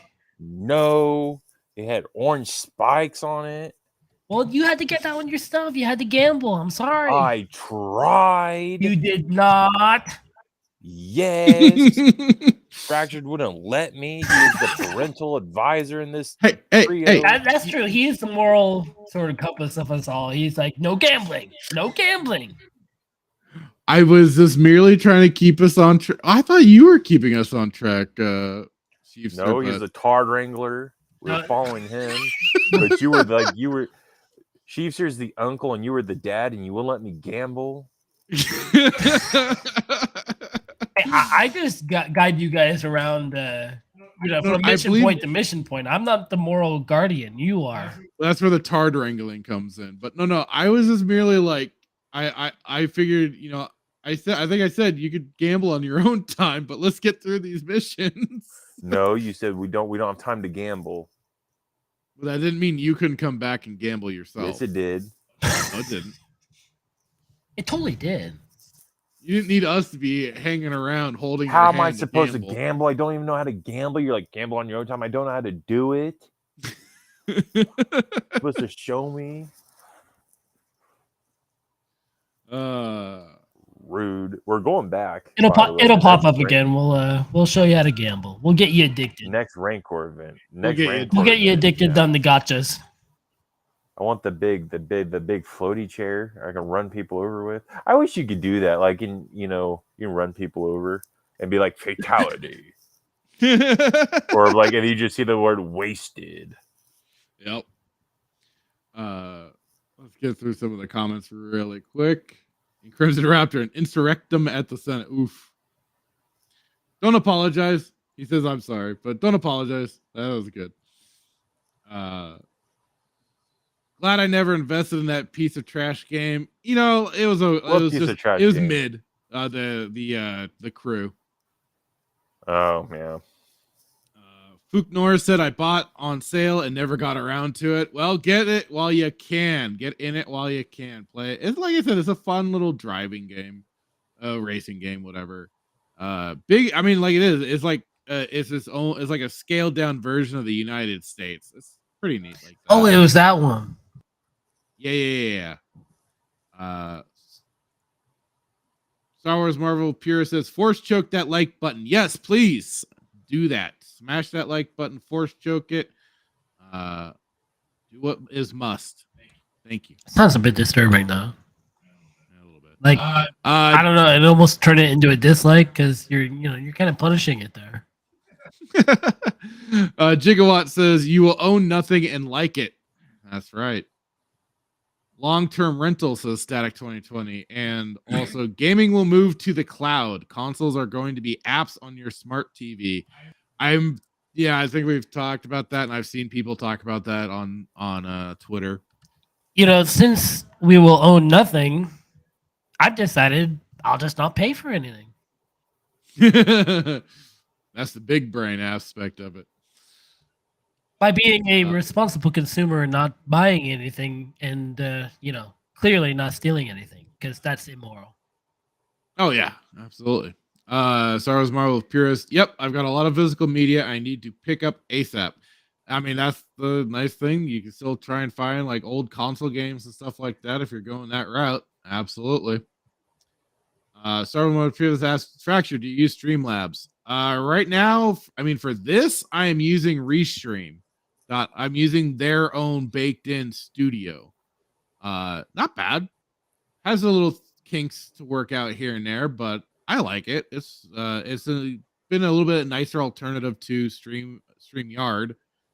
Like my stupid empty black square. What is that? Yeah, I don't know why that's happening. I don't know what happened there. It's because it wants to detect the camera to let me disable it. But it won't let you disable because I don't have a camera, it's saying there's none detected, so I can't disable it or something. I don't know. It's weird. I was trying to figure it out, but I guess maybe go into the settings and change. I've been going in the settings. I'm boomering out right now. I don't know what to do. Oh, I'm sorry. I've been trying. Like I said, I'll just have to set you up with really quick. I think that'd be a fun little thing to do really quick. So you played the clip of like the Nintendo 64 games. I think we should all go around the horn really quick and give like the top 3 favorite Nintendo 64 games that we've played. Oh, okay. Maybe 5. We'll do the 5, top 5, because that's hard. Top 5. Mine are probably gonna be kind of basic, bitch. I'll say probably top would be Shadows of the Empire. Oh, yes. Then let's see. I'd probably say like Mario 64. Doom 64. I guess 3. because Doom 64 was like the first. Turok. And let's throw. But I'm missing Goldeneye and shit. Damn it. Yes. Bomberman. Perfect Dark. Fuck. Bomberman was tops. You know, like Gex? What? I said Bomberman was tops. Oh man. Okay. So Shadows of the Empire is my definite number one. For all the time and all the birthday fun and stuff like that with friends, I would probably put then GoldenEye number 2. If you don't put Beast Wars, oh, I didn't play that. I mean, I would say like Turok or which one? Turok 1, the original. I would have said the original. But like, and Perfect Dark, I kind of lumped together with GoldenEye just because like Perfect Dark was like basically like an expansion pack. Yeah. It was like an expansion pack onto GoldenEye. So I'll say like those two are kind of together. So 3 I would say would be like because it was the first game we got with the N64, I'll still say Doom 64 is right there. I mean, also like it's a great game, great atmosphere and everything. And it was a continuation. Then Blast Corps. I was thinking Blast Corps, and I was trying to think of where I wanted to put Blast Corps. So I'll say number 4, Blast Corps, and then Turok.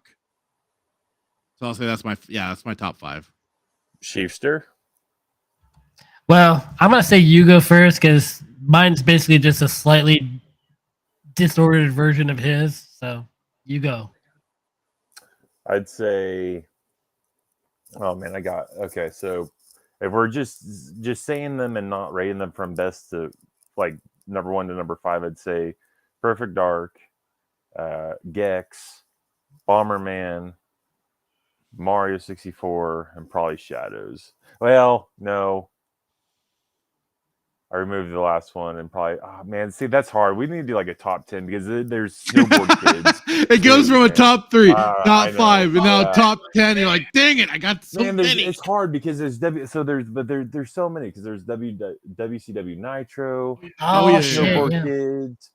There's the was it the NBA? Was it the where you could shoot from half court? Was it was that NBA Jam? Did they put that on there? Yes. I think thought that was on the Super Nintendo. Yeah, there's NBA Jam. I didn't play Turok. I don't think I ever played Turok. But the first one's great. Kick him down. I know you had Tony Hawk. Smash Bros. Yeah, I was gonna say Crimson Raptor here. Like he mentions, Super Smash Brothers at number 1, GoldenEye, Star Fox 64 is good. Oh yeah. Yeah. Super Mario 64 and Banjo Kazooie. I can't even rate them at this point. Yeah. Marvel Puro says GoldenEye, Shadows of the Empire for sure. South Park. No one put South Park. You even put it in the Street clip. Fighter was on the N64. Huh. More of an MK guy. Nice. Yes, good. Donkey Kong Racing? Was it Diddy Kong? Oh yeah, Diddy Kong Racing. Oh yeah, tops. Static said played so much NBA Jam. I mean, like Sheepster pointed out, Blast Corps was so much fun. I mean, Pilot Wing 64 game. Pilot Wing 64. Yep. I mean, there's a lot. Did you play Gex? Yeah, that game was kind of awkward for the N64. Yeah.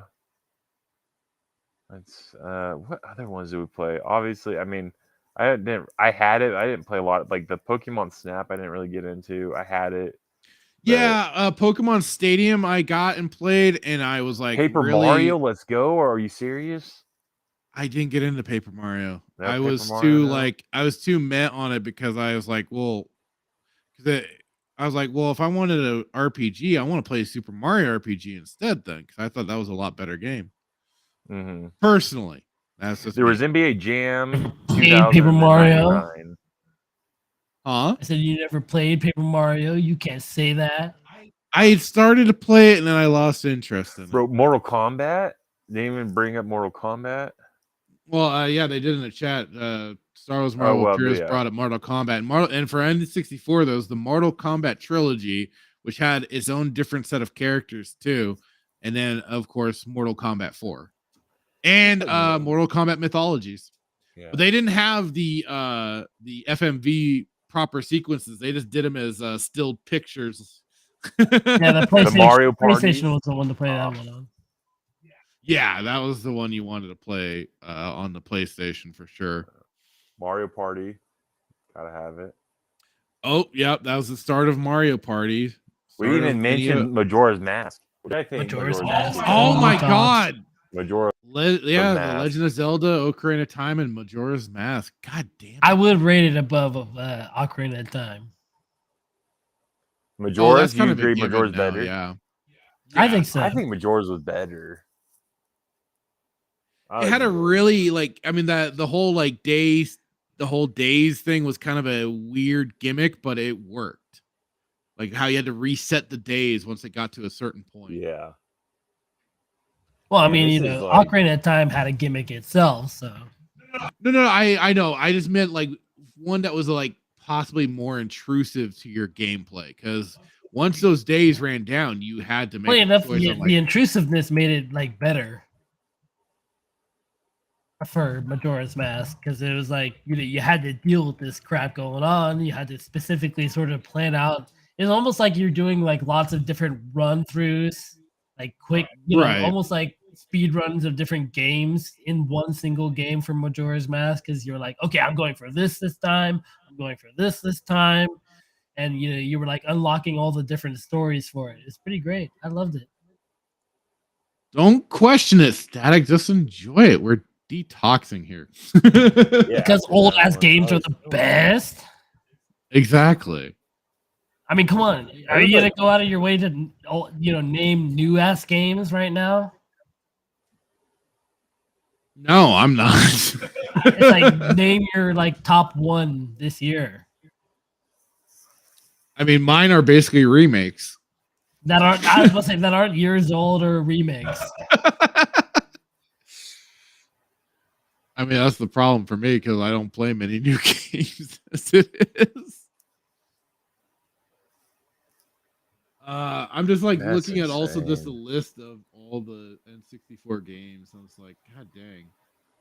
Because I was also I was funny because they ported Hexen onto the N64, and we played the shit out of that too.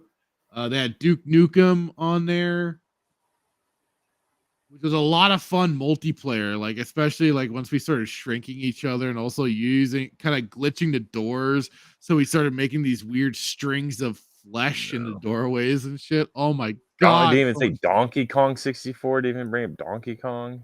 I never played that one. Oh, so good. What? How are you gonna play Duke Nukem but not Donkey Kong? I had different priorities. What can I say?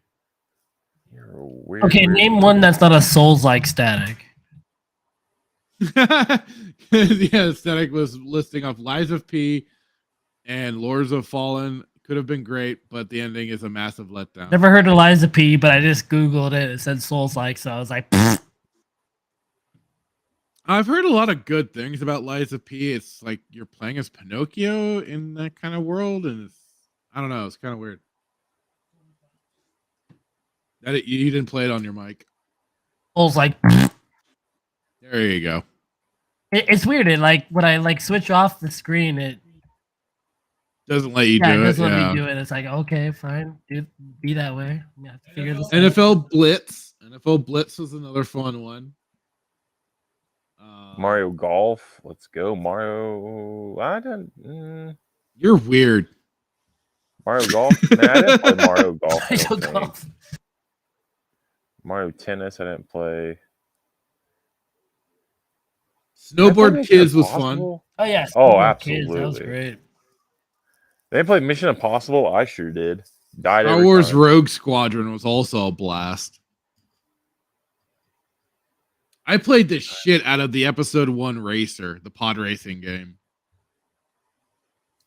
I put a lot of hours with Diddy Kong Racing and Snowboard Kids and Gex. Dude, Diddy and Kong Pony Racing, Star. I remember Sheefster especially, I think, went through a lot of that to earn like some of the unlocks and stuff. Kind of sickening, really, but when you stop and think about it, oh my god. what was I doing? Oh yeah, it Indiana was the Jones and the WCW International NWO Revenge on the N64. That game was great. Did you play Indiana Jones: The Infernal Machine? No, can't say that I Was did. that 64 or was that a PS PlayStation? I don't know. Let's I see. think this massive list just gives just every game PlayStation. Star Wars Marvel Purist says, hot take, Mortal Kombat Deadly Alliance is one of my favorites. A lot of progression to the fighting system.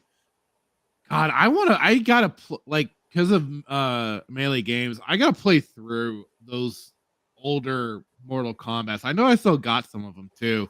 Deadly Alliance, I do remember liking, and especially like they had their own little like song, like Adema did the song for it, I think it was too. I remember listening to the shit out of that song.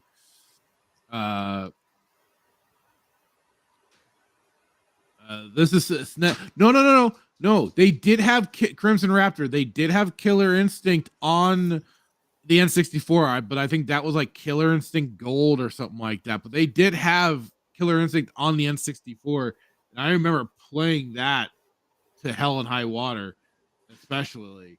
I'm gonna look really quick. Yeah, Killer Instinct Gold. So it was on there. Yeah, Red Hood almost got cut off, but yeah, we were just talking about old N64 games that we went from going from top 3 to top 5 to then the top 10. It's just like, there's so many good ones.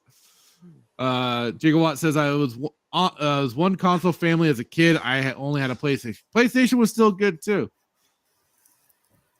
I was very fortunate that we eventually got a PlayStation to go along with. We had a N64 and PlayStation, but we played both. I mean, probably equally.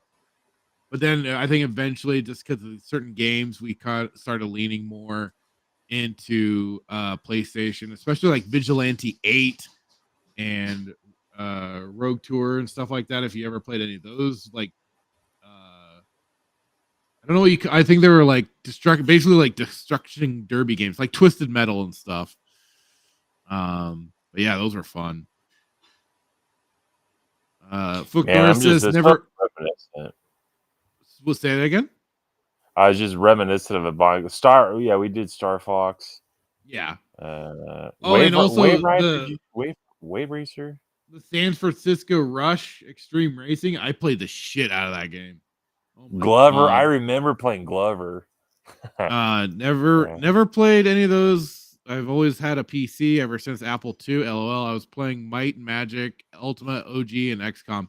When I got reunited with an old classmate of mine, he was the one that kind of introduced me into more of the PC gaming world, and I started finding the games like Fallout, the original Fallout. Fractured. And did you ever play Spider-Man? On for 64? The N64 one, yeah, but I remember the PlayStation one had better things to it, so I always wanted to play it. Okay. Gigawatt says I only played PlayStation as a kid. Was so excited they were bringing Tomorrow Never Dies to PlayStation, thinking it would be like GoldenEye. It was nothing. Yeah. Same with the one they put on the GameCube. I forget which James Bond game that was, but it was sad. Man, how many actual games did Nintendo 64 make? That is a long list. I'm kind of trying to go through these really quick to see if I'm missing any games that I never played. Hexen. It's dated. So Fook Norris, if you tried to go back and like grab an N64 emulator, it's pretty dated system for some games. The controller was goofy for a lot of people. I understand that, but yeah. Static says I've become one of those souls-like figs. I don't know what is happening to me. Hey, we all get attracted to certain games and they just drag us in. NFL Blitz is amazing. Says, dude, the Blitz games were great. They even had a hockey game that was also in that sort of aspect. I think that's how sports games should be. They should be very over the top. They should be very, almost cartoonish. No, not cartoonish. You can have like your realistic looks and stuff like that, but definitely should be like over the top fun like those games were for sure. Bring back yeah, Blitz in the Shadows arcade was Empire. awesome too. I would go for a remake of that. Bring back Shadows of the Empire, man. Red Hoodwink says it was N64 hit, man. The indie game you were talking about. Yeah, Deadly Alliance is PS2. I played it on the PS2. I had the PS2. Good time. Why did you say Perfect Dark was just an expansion of GoldenEye? It feels like it was. That's all. Okay. I didn't know. Not that it actually was, but it felt like it was. No, yeah, for sure. Man, I'm just having a blast going over these old. I didn't mean to take away from articles, man, but I'm having a blast going over these old, just reminiscing of a bygone era. Reminiscing of the old days. Oh yeah, man. Star Wars Marvel True says the sword fighting, blocking combos were sick. Yeah, the game. I mean, I miss what Mortal Kombat was. Mortal Kombat used to be great. Not this pumpkin. What? Clip yeah, the did we pumpkin watch deals, the Halloween DLC thing. Yeah. Yes. We do some matches, weapons only, and have a blast. Nice. This is how old Tiger Woods is, by the way. He had his own Nintendo 64 game. Static says I want to play Hitman and Party Animals. Oh, Static says everyone should play Conker's Bad Fur Day. Dude. Again, another game we played the bejesus out of. Bassmasters 2000. The multiplayer was fun as hell for Conker's Bad Fur Day. We all played it together. Oh my god. The ridiculousness of it all. I don't think I was really a fan of World Was Not Enough, but GoldenEye I played just hours and hours. Yeah. I never played Mutant Football League, Static, but I did get the new kind of iteration of it that they put out on Steam a while ago. I'll have to play that again sometime. The voice actor for Star Fox, the voice actor for what was the frog's name? Skippy God. or Skippy, yeah. The voice actor was all just some of his voice acting was just classic. when we used to take the piss die. out of it too so much. It was so much fun. Majora's Mask, what a beautiful cover, man. Like, I just don't see how Ocarina of Time beats Majora's Mask aesthetically and then just gameplay, man. Oh, like the whole system with like the masks and stuff like that was really cool. Oh yeah. Getting the different powers and basically playing as like the different races via these masks was a pretty cool idea. But yeah, let me.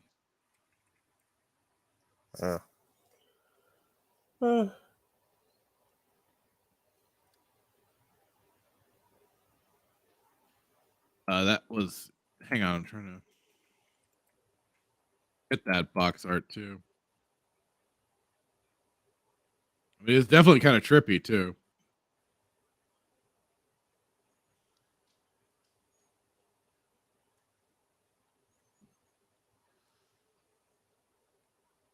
Oh, fuck off. But yeah. And the expansion pack. That's right. The expansion pack for the N64 that was supposed to like add like extra capacity or whatever. I remember, I believe we got it too for Perfect Dark.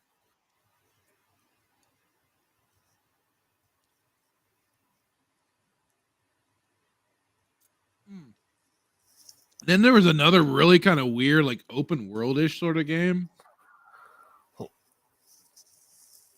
Trying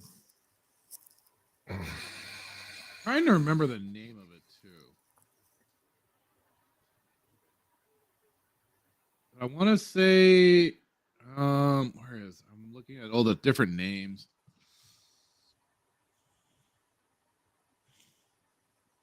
Dang it. Body Harvest. Body Harvest was another weird, kind of like this weird open world game. Oh, Star Wars Marvel Studios got to bounce. Have a good night. Great stream, guys. Thank you, sir. Have a good one. Thanks for dropping by and joining the chat and all that fun stuff. Always a great night when a bunch of boomers just start talking about N64 games. Oh, absolutely. Where else would you be? Rather be than talking about this stuff, man.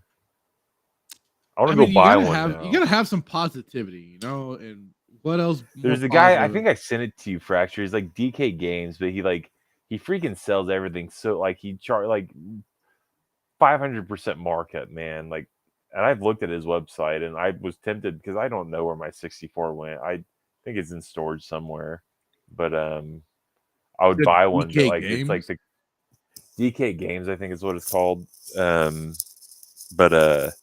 Yeah, like his Nintendo for $500 you can buy one there, and I'm like, that's a lot. That's ridiculous. I mean, I get the nostalgia piece, but $500 for a console when I don't know. Current year, yeah, man. Like, bought my freaking Nintendo 64 for $79.99 or $69.99. Back in the day, that was like $900. Oh, dude, the old pricings was ridiculous. I'm not even joking. I think they used to be like 69. I don't remember. They weren't modern. Yeah, they weren't like, I don't know, back in the day. Yeah, I wish I could find. If I ever run for president, I'm gonna make America great again by bringing back Nintendo 64. I'm gonna make a deal with China, like, hey, or the Japanese? I'm sorry, Nintendo's Japanese. Spook Norris says DK is sketchy. Okay, why? I remember hearing that. Why, Fook Norris? I'm sorry, was it Fook Norris? Yeah. Why is he sketchy? Because like, outside him just charging asinine amounts, of, an exuberant amount of money, like why? So I've watched his videos on Instagram. Super Nintendo coupon number 23. After coupon, you get it for $129.99. Bruh. No, this is an old ad. Old ad, really? Old ad. Yeah.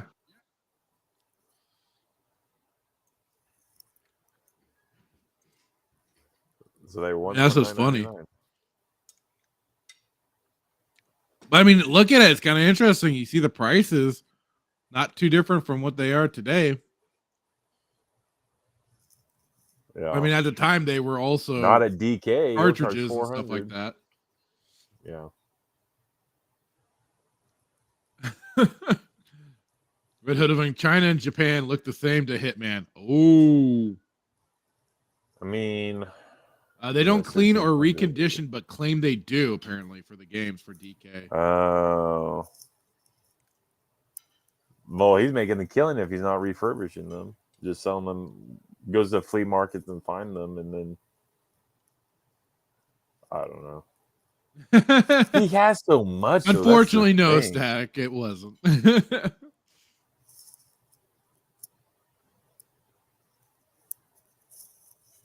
He has so many. Like search around like on eBay and shit like that. You'll probably find some better prices for old consoles and for old games. Although some will be stupid, like marked up too. No, I won't, deny that. Yeah, I gotta find mine. It's gotta be set somewhere in storage.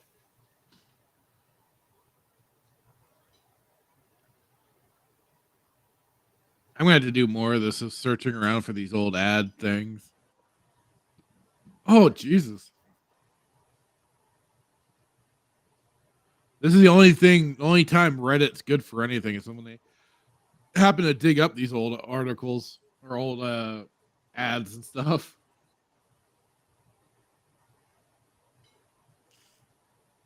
Look at that, $100 for at this time. For the N64. Back when Eisenhower was in office.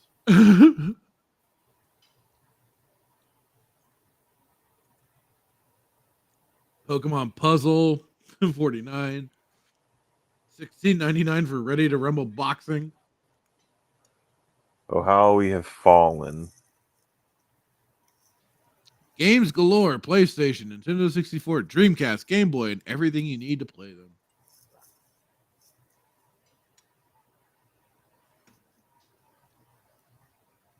Oh my god, damn. I want to go play Diddy Kong Racing, man. I didn't even the Mortal Kombat, man. I mean, spent hours playing Mortal Kombat. Oh yeah. Especially when I got up there to the Armageddon and they introduced creating your own combatant. Yeah.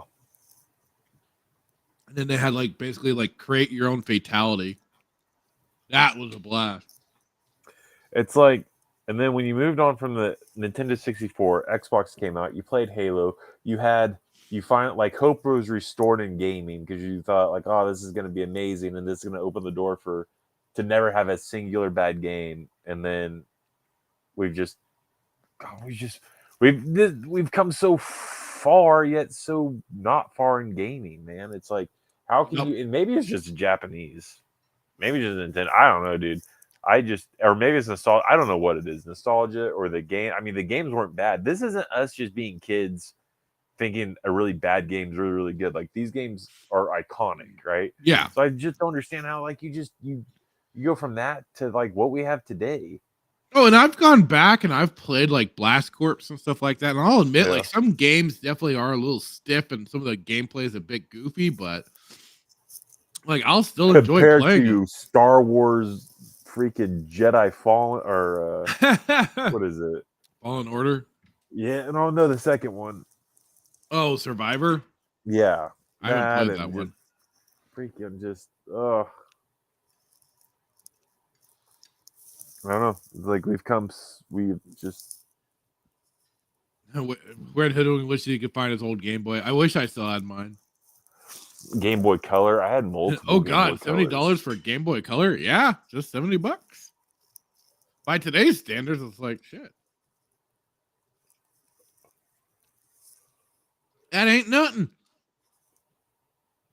I remember I've told this story before, I'm sure, on the show, but I went to a GameStop and I traded games in, but I bought a Pokemon Yellow or Pokemon. Oh yeah, that was the last Pokemon game I played too for the longest. It was the time. Pokemon where you could trade Pokemon, and I remember I had. That's all the Pokemon. You could trade Pokemon in all the games. I had 99 Squirtles because the max Pokemon you could have was like 99. I don't think you could have 100. So I had 99 Squirrels, 99 Pikachu. How do you get 99 Squirrels?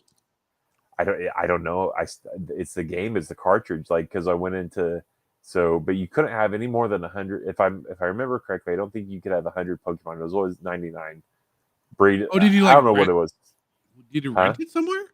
No. Well, I went to get. I bought it, and it just happened to have it on the game. Yeah. And I remember it was Pokemon. I think it's Pokemon Yellow, but I had 99 Pikachus, 99 Squirrels, 99 Charmanders. There's like Mewtwo on there. Was Mewtwo? I don't know if Mewtwo was on that one. Maybe whatever the legendary Pokemon was, but yeah, man, I was like, it was insane. Somebody had spent a lot of time trading Pokemon or whatnot, but maybe it was yellow. I think it was yellow because I don't think it was gold. It wasn't. I have to find it. I don't know where all my stuff's in storage, but gotcha.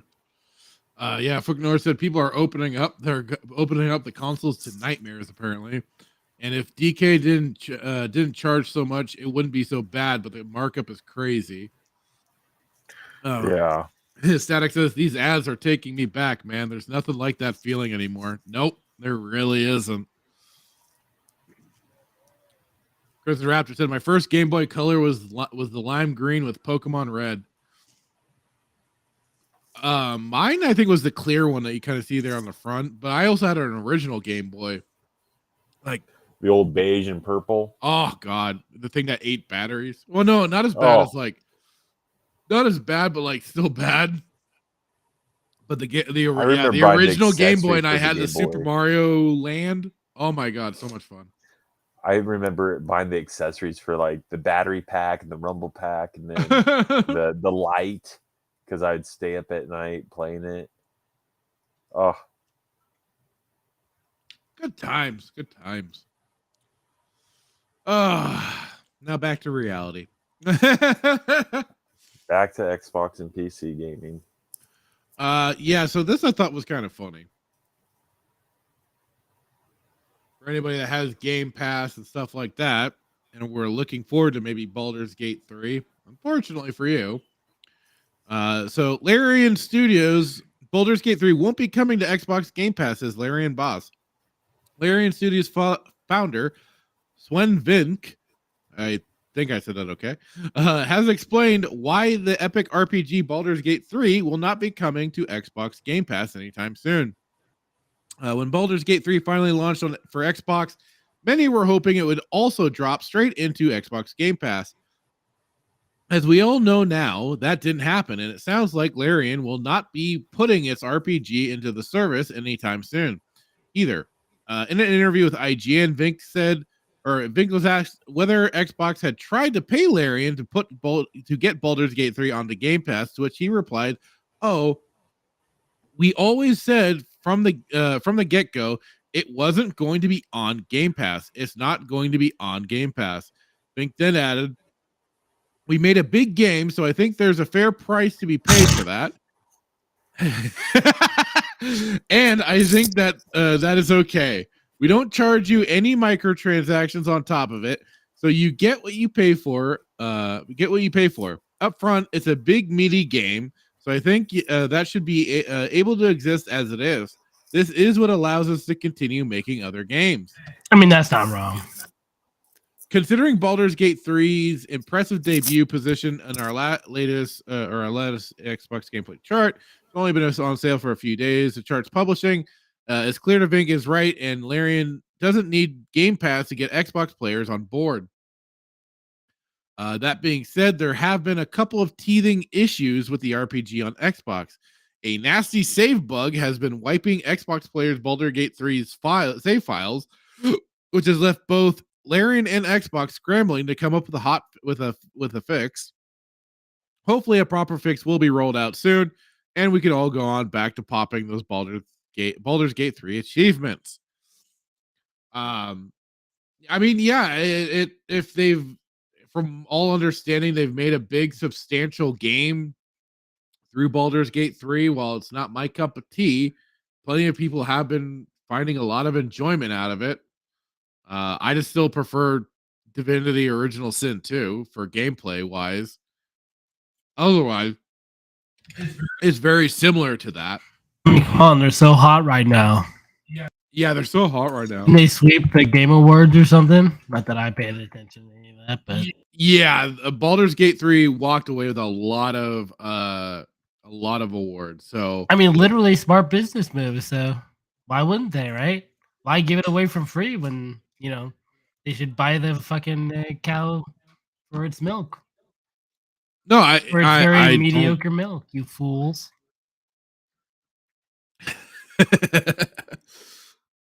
I don't disagree with his position on it. I mean, it is being smart decision wise. They've been acting without a distributor. I found it on a very special website, played it until about chapter 2-ish and got bored and uninstalled it. 100 so gigabytes off my hard drive. Well, and that's kind of been the thing that I've noticed too, is that some of its buzz has dropped off, but then I'm also not keeping that close an eye on Baldur's Gate 3, what the chatter is and stuff like that. Well, it's kind of like with every modern release nowadays. Like, it makes a big buzz, it sells really well, but the cultural impact of it is like pretty much nil.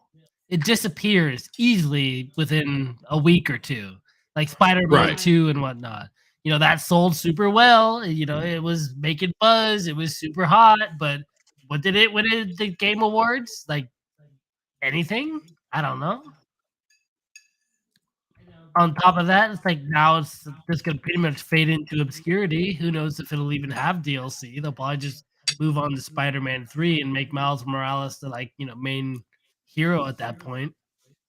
Yeah, basically Spider-Man 2 got a lot of nominations, but they did not win anything for that game in particular. So, yeah, as you say, and I think that's going to be the course anyways, is going pretty much straight into the sequel. So, and that's like every modern game nowadays, it's like they have a quick impact. It hits hard really quick. Obviously everyone wants to play it to either show how good it is or, to the other side, show how bad it is. And then from then on, it's just, a week or so later, everyone's like, yeah, this is kind of garbage. I mean, we'll look at what the funny thing is, look what happened to Starfield when they put it out for free on Game Pass. That was my main thought when I was saying that Starfield. I mean, if anything, that might have been a very teachable moment. I mean, for me, it was like for some of these finally people. I found a Bethesda game that I was like, I don't think I care about mods anymore. I'm not even gonna look in, however many years later, get it for dirt cheap and get mods. It's like, I don't know. I'd kind of rather just play a Fallout game and get the actual ambience, the actual sort of style behind it. But Starfield is just kind of like a gray blob. I'll agree with you on that one. And I've even been hearing there's been some problems with the modding community in general for that game too. So, oh yeah, and modding communities are turning ever. Oh god, yeah. I guess a whole other can of worms. Woker, but whatever. Yeah, that's a whole other can of worms. But yeah, I mean, hey, I think it's both kind of funny though that while it's gone to Xbox and everything like that, I don't know if you'd say like the fanboys or whatever. I don't know what they're feeling on this. If it's like, oh my god, why aren't we getting this game for free for Game Pass? Or if people are just, we're like, yeah, we get it. It is a smart decision. So, and I guess, yeah, like they say, they aren't putting microtransactions and shit like that in the game. If they are giving out a bunch of free updates and story updates and stuff like that for the game, all right, cool. Then yeah, I would say charge for your game. Why not? You don't have. I mean, you're not obligated to put on any of these services if you don't want to.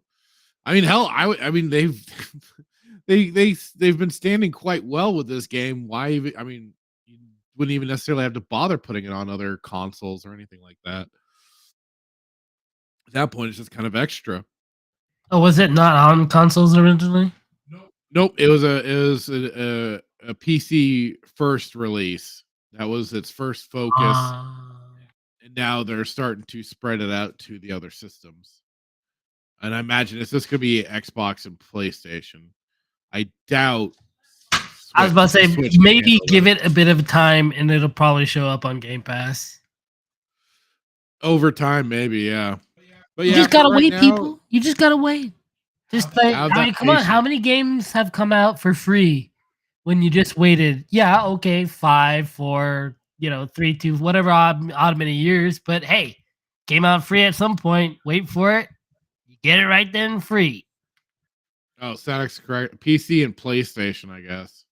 Oh yeah. For Baldur's Gate, yeah.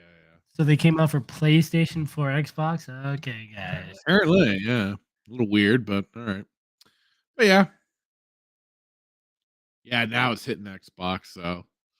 But yeah, I just thought that was kind of an interesting. And again, PlayStation has no games, so they wanted like one little thing. Even though it was on PC, they wanted one little thing to say, "Hey, this is ours." Ain't got no good games. Apparently, Spider-Man 2 don't mean shit. So, is that on PC right away, or was that like straight up PlayStation for a while? I mean, it's obviously PlayStation for a while, yeah. And then they finally put the Spider-Man 1 and Miles Morales DLC, that's what I'm calling it, at least, onto PC. But that was like a few years. I meant Spider-Man 2, the new one. No, not on PC at all yet. Okay, it's gonna arrive there though, so it'll just take some time. Patience, everybody. Patience. Okay, so Hitman alive? he said he had to step away, so I know, I'm just joking. It's funny when I see his head pop up and his little breather mask is moving. I'm like, yeah, is he alive? What's going on here? nothing but greed.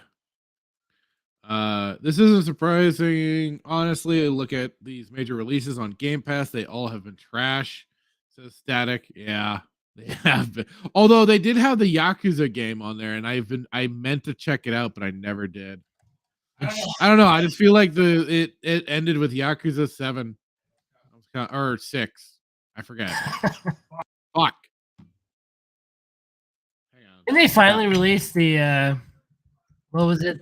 The ancient Japanese one, where they were.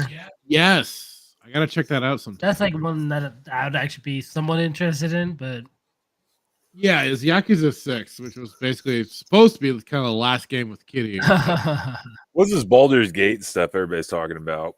It's finally going over. It's going over to Xbox, but it's not going to be on the Game Pass for free, basically. So the company Larian Studios is like, nah, we put out a beefy game. You can buy it. Bear sex. Bear sex. Gay vampire man. That we went to that before we uninstalled the game, we went and killed first. Oh.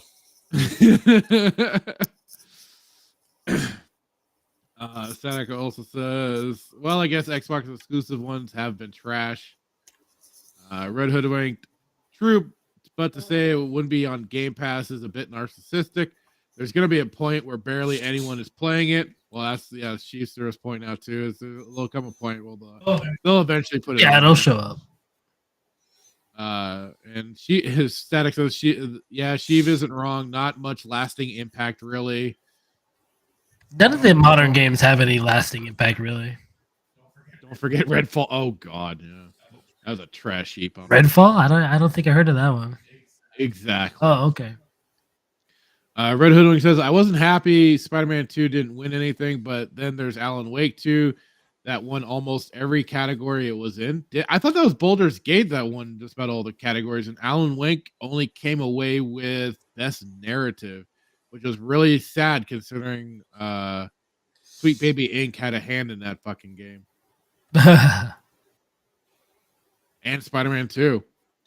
Fooknor says, I'm having a good bit of fun with Starfield. It's seriously flawed, but I like it.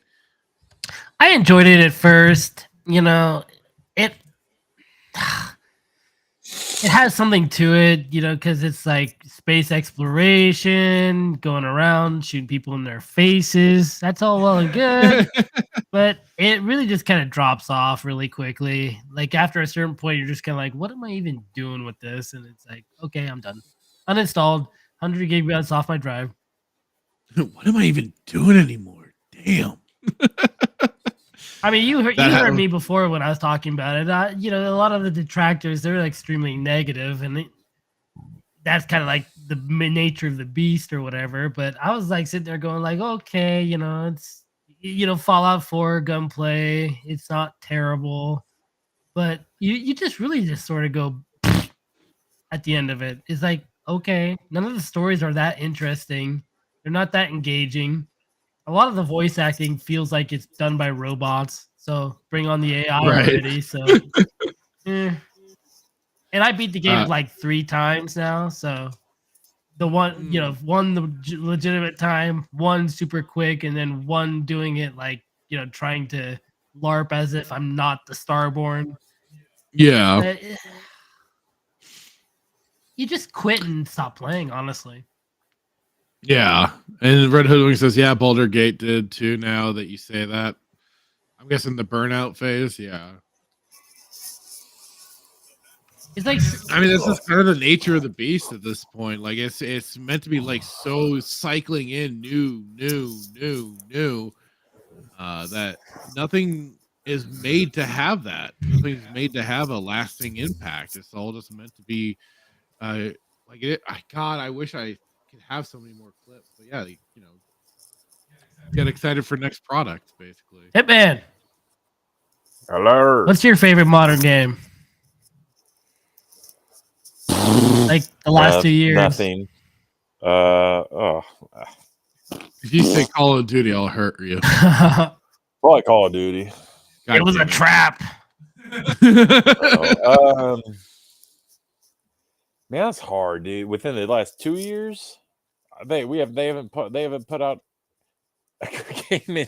I mean, I remember I remember playing Destiny for like the first like 6 months and thought it was somewhat decent, and then like they messed up the loot crate they messed up the whole gym. It was all gym structured, and I played a legendary event and I was getting white orbs and I was mad.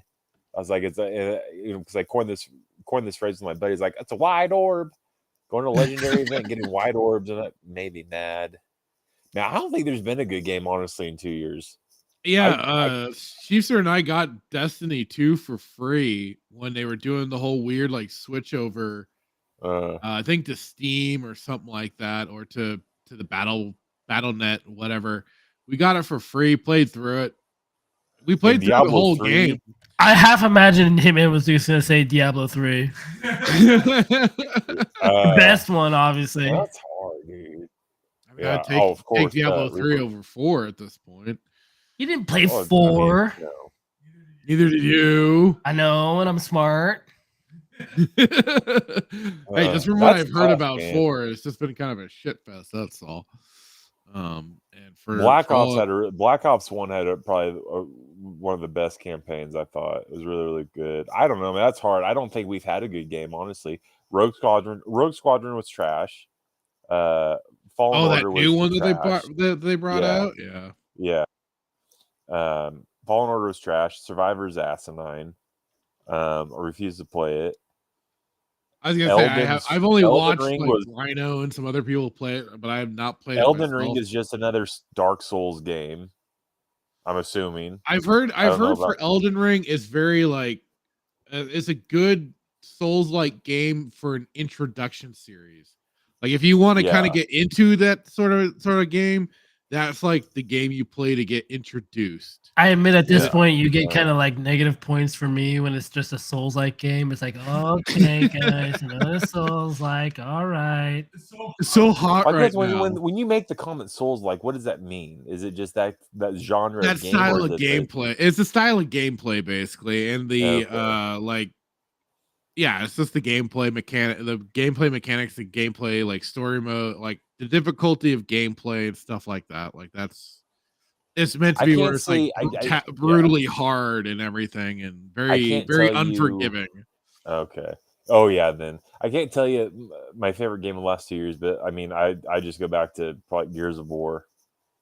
I mean, I don't know. I honestly I don't believe that we've had any good games the last 2 years. I don't think we've had good games the last 5 years. Elden Ring was the beginning of Static's downfall for the Souls-like games. And Red Hoodwink says $70 for a DLC that was advertised as a full game. LOL. How Call of Duty has fallen. It's something else, man. He says, and they get mad when Kratos makes a joke about them. Lol. Oh yeah, at the Game Awards show. That's right. Mike Battlefront 2. Christopher Judge made a joke about that. Sorry, what was that? Battlefront 2. That's probably that best game last year. EA one? Sure. Anyone of them. I mean, like I said earlier, like I can't. No, EA, because you spent like they market it as like an Empire game, and then you spent and then you switch sides very early on. No, it's funny. Like for me, like the only games that I've really enjoyed that were, quote unquote new, but they were remakes of old games, and that's System Shock and Mario RPG. Both are though remakes of their original titles from the 90s and everything, but it's the only new thing that has come out that I felt was good and fun, and like it was. I felt like at least System Shock was a little more justifiable because that was a real clunker. needed Do a you kind think of. there's been a good game in the last 2 years? No. As a PC game? No. When was the last good game that came? When was the last time a good game came out, do you think? What year? You can say Outcast. It's fine. I agree with you. Well, that's unfair. It's fair. God, I mean, how far Biases back? aside, but just when was the last great game that came out? Take the bias out of it. And we need a coin Chiefs over. He does the. That's when he disagrees. It. No, seriously. I can't think of one. Crimson Raptor says Starfield. I mean, come on, it's No Man's Sky meets Skyrim, right? Sheepster, you'd be the better Sheepster, you'd be the better authority on that one because I haven't played Starfield. Is Skyrim a Souls game? What? I'm asking the question. I've never played Skyrim. Are you being legit or are you just being? Yes, I've never played Skyrim. Can be with mods, sure, certainly. Yeah. Skyrim is part of the Elder Scrolls series. It's a fantasy RPG. I don't know. It's not a Souls-like game. It's a Todd-like game. Means. What are they? But no, it's not a Souls-like game. It's more of a first-person action adventure RPG. When you say part of the scroll games, Elden Scroll games, what Elder are those Scrolls, games? yes, it's Bethesda's whole franchise is the Elder Scrolls series, and there's been, I forget all the titles for the earliest ones, but there is Elder Scrolls, Morrowind, Oblivion, and then Skyrim, and they're working on their 6th one or whatever. And then they have the Elder Scrolls Online as well. But that's like Bethesda's baby was that's their kind of like big thing. And it's the big joke too that Todd Howard, the mastermind behind it all. Never played Skyrim? Come on, it's been released on every console in existence. I've never played. It's not Skyrim. You stop buying it. I'll stop re-releasing it. Says Todd the Great. Why do you pronounce it Skyrim? It's Skyrim. Okay, now he's trolling. He's gaslighting now. No, he's gaslighting now. He's time to gaslight. Yeah, Daggerfall and Arena, yeah. And Starfield was terrible because I thought we went over Starfield, do we not? Yeah, it was terrible. Yeah, and basically Starfield is part of like what people. And by the way, that dude did not look like he does not have a baby face, just so you're aware. Wait, who? Baby Heel, never mind. I thought his name was Babyface. He's acting like a baby. You're talking. Oh, God, Jesus Christ! You're jumping around on me here. I'm not. What are you talking about? You brought it up. You brought Starfield up. Don't sit there and tell me I brought it up. Skyrim. I am calling Skyrim. I'm calling it Skyrim from now on. That's for sure. Skyrim. Part of the Elden Rolls. Elder Rolls. Elder Rolls? The Eldenberry. That was a game. That was? The Eldenberry, yeah. Was that an adventure game? Like point and click? Yes. I love that game. I remember that. It's very Lord of the Ring-esque. That's right. Where you go around and try to find berries and power up. And you shoved like hobbits in the holes and stuff. Yes. That one. What level did you get to? I love that one. I give it a 10 out of 10. Where did Fractured go? Is he red? Is he mad? He's looking at me. He's throwing up his hands in defeat. It's awful. Man. This is probably the times when actually being on camera would be beneficial. Oh my God. I don't know what sometimes. I just don't. What did I say that offended you so much? Skyrim? He's a big Skyrim fan, so if you insult Todd, he gets upset. I'm very triggered right now. Is that the dude that's on your phone? There's your screensaver? Hey. This isn't about me. This is about you here. What are we even talking about at this point? I don't know. Scare him.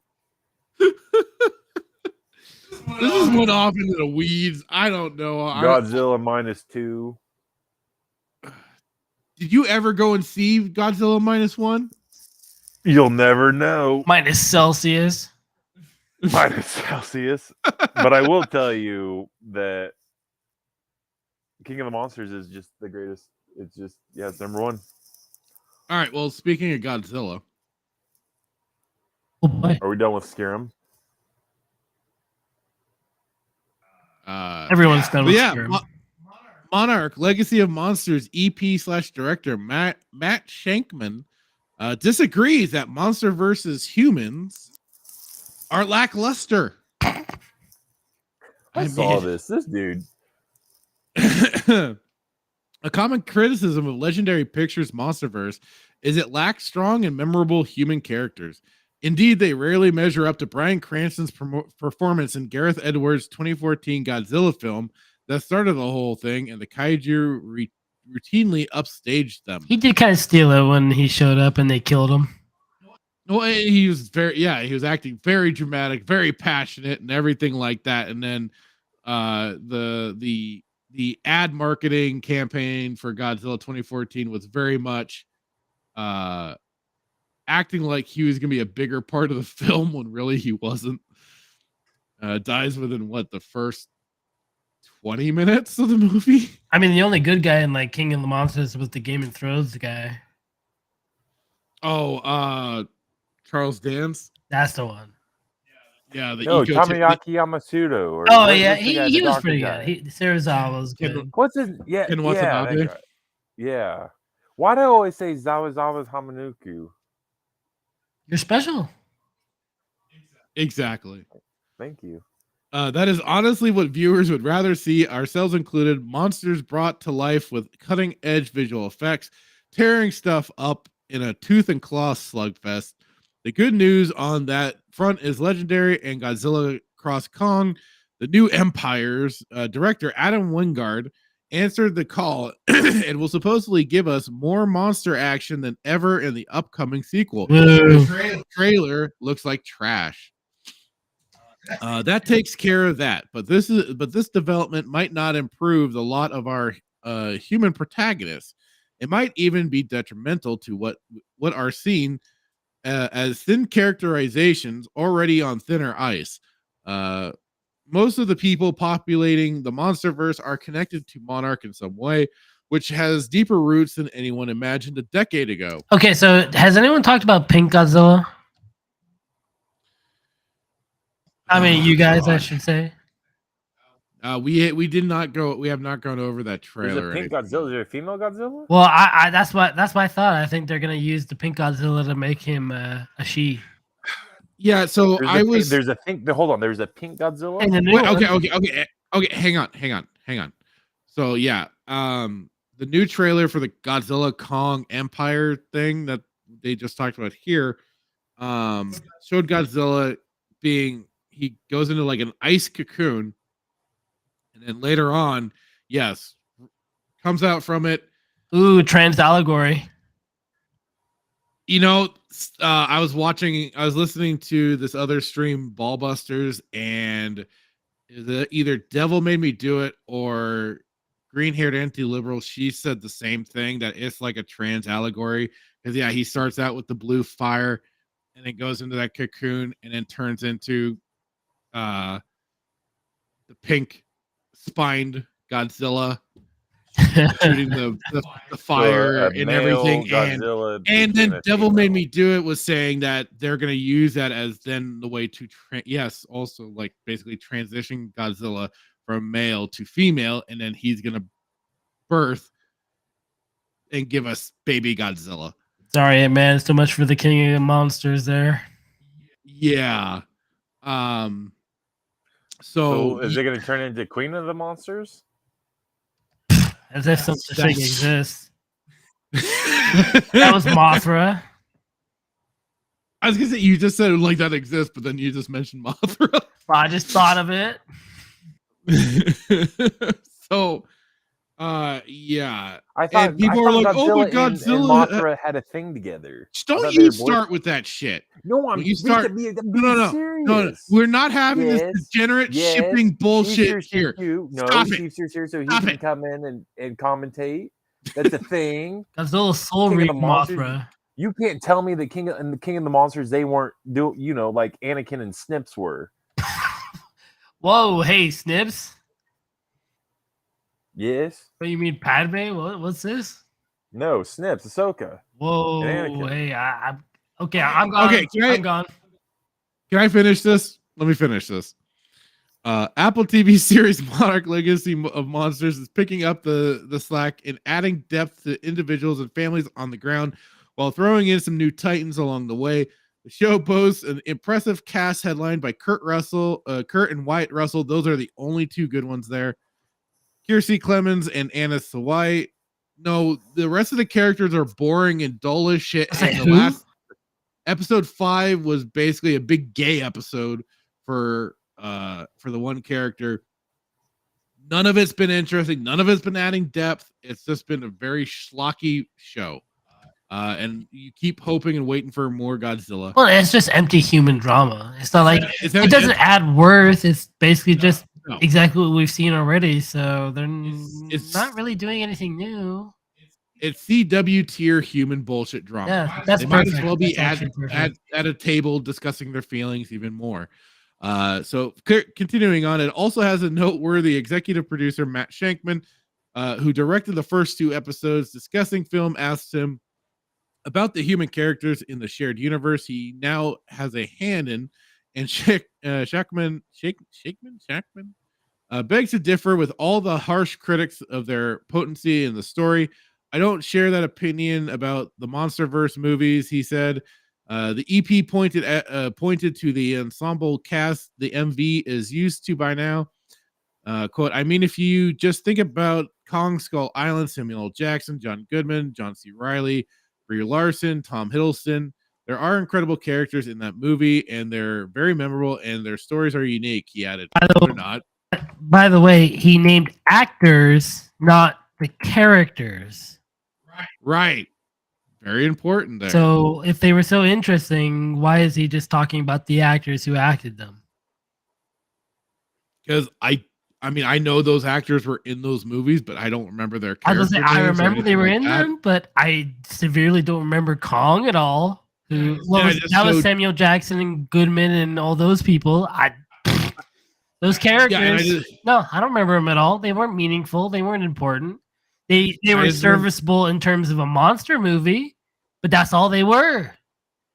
Basically. And also John Goodman was basically serving that role, like even from the classic King Kongs and stuff like that, the movie, or even like the Jack Black, Peter Jackson thing, where it's the filmmaker and stuff like that. It was all very, part of it was cliched stuff, but then also in a different setting instead of the 50s or whatever, or to the 30s or whatever the hell the original Kong took place, to even 85 Kong. And I'll say, it wasn't like they were bad, like badly acted or anything like that. Yeah, it was all serviceable, but they weren't great. They weren't unique. He says that right there. They weren't unique. They were like basically rehashes. Come on, guys. Yeah. To Shackman, the human perspective should serve the scale of the monsters. One of the things that that was most important for us was that when we were doing monster action, it was from the point of view of the humans, that we were telling the story from the ground level, which basically Gareth Edwards started too. I was gonna say they already did. Yeah, we already got that. We were not flying high in the sky at Godzilla level, which is where I think a lot of the movies exist.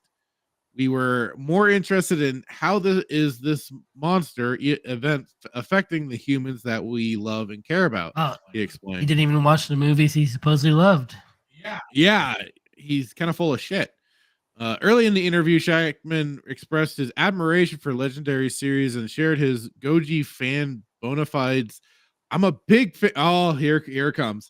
I'm a big fan. I love the movies. I love Gareth's Godzilla. I love Jordan Vaught Roberts' Kong Skull Island. I think that's a tremendously stylish film. I like what Adam Wingard did with Godzilla vs. Kong.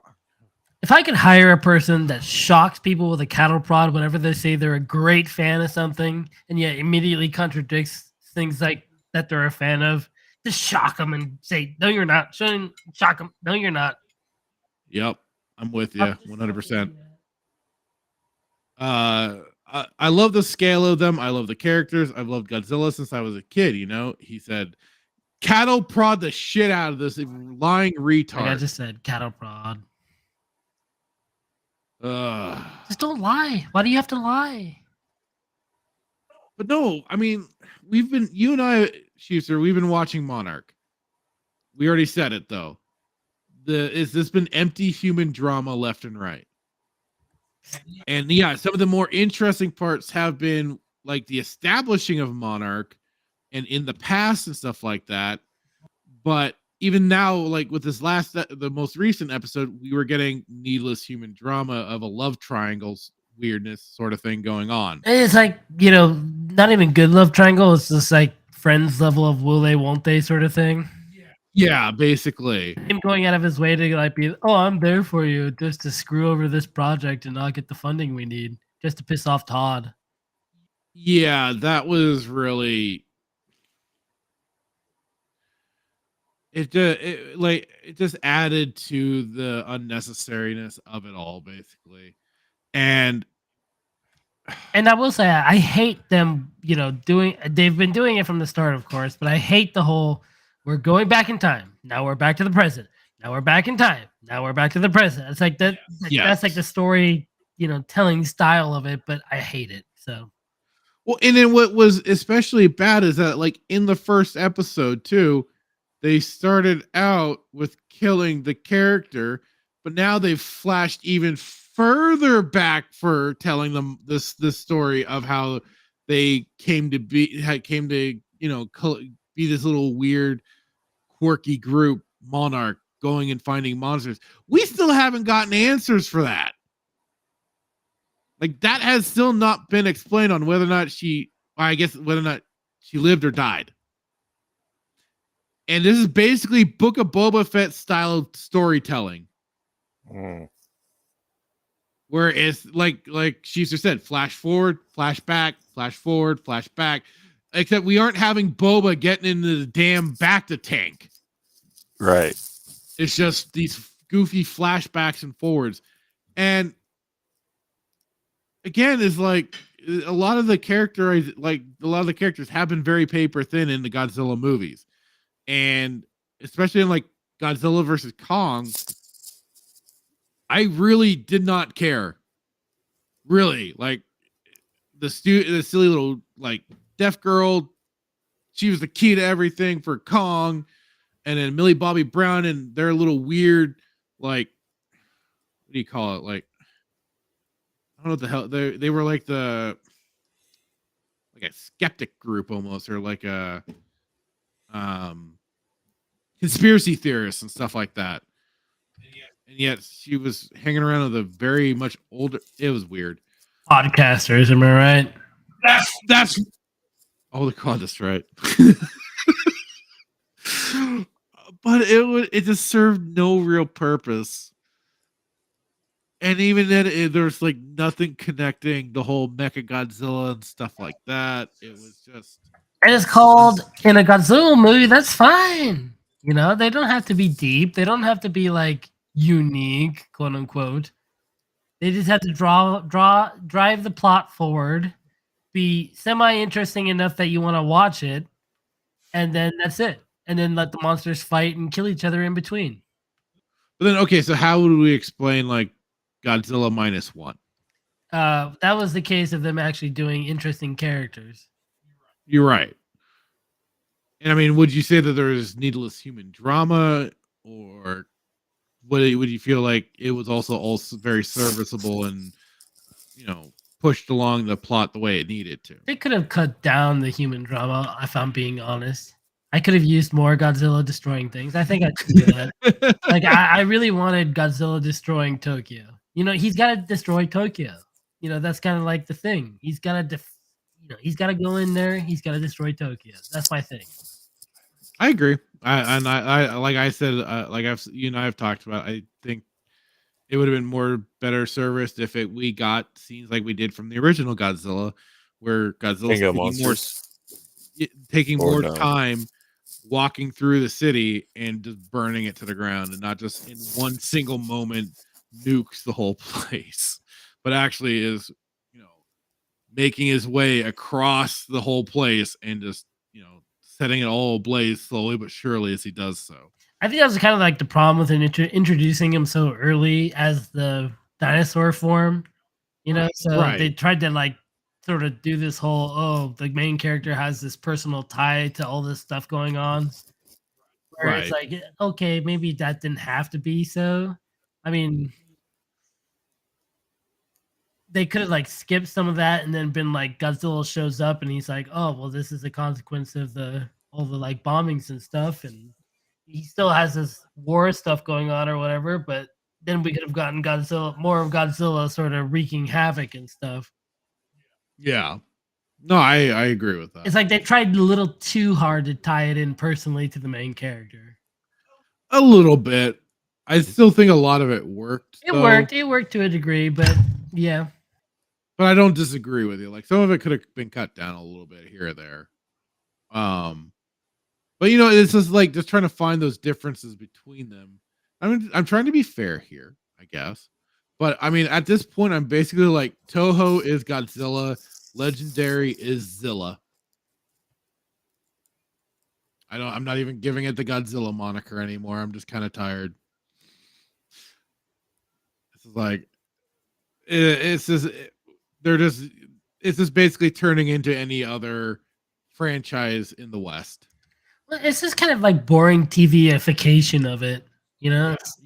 I just at this point I'm starting to think it just works better as a movie. You get your dose, I'll agree. The human stuff is kept to a degree that's tolerable, like even the vaunted King of the Monsters. The human stuff was there, but it was not intrusive, and it got to the monster fighting, dark as it may have been, and unseeable and unrecognizable and complete trash. But it was kept to a minimum. It's like I don't know. Movies it just kind of works better for it. Like trying to make a series out of this. I don't know. They're just not. And if you do, they're not doing it right. I don't think. Because it's a TV series, so of course they have to add in a bunch of unnecessary drama that doesn't make sense. Like, none of this is linked. None of this has anything to do with the overarching story or narrative. It's all this interpersonal. I'm having sex with this person or not having sex with this person. I'm a lesbian or I'm not a lesbian. Whatever bullshit they're doing, it really has nothing to do with the actual story.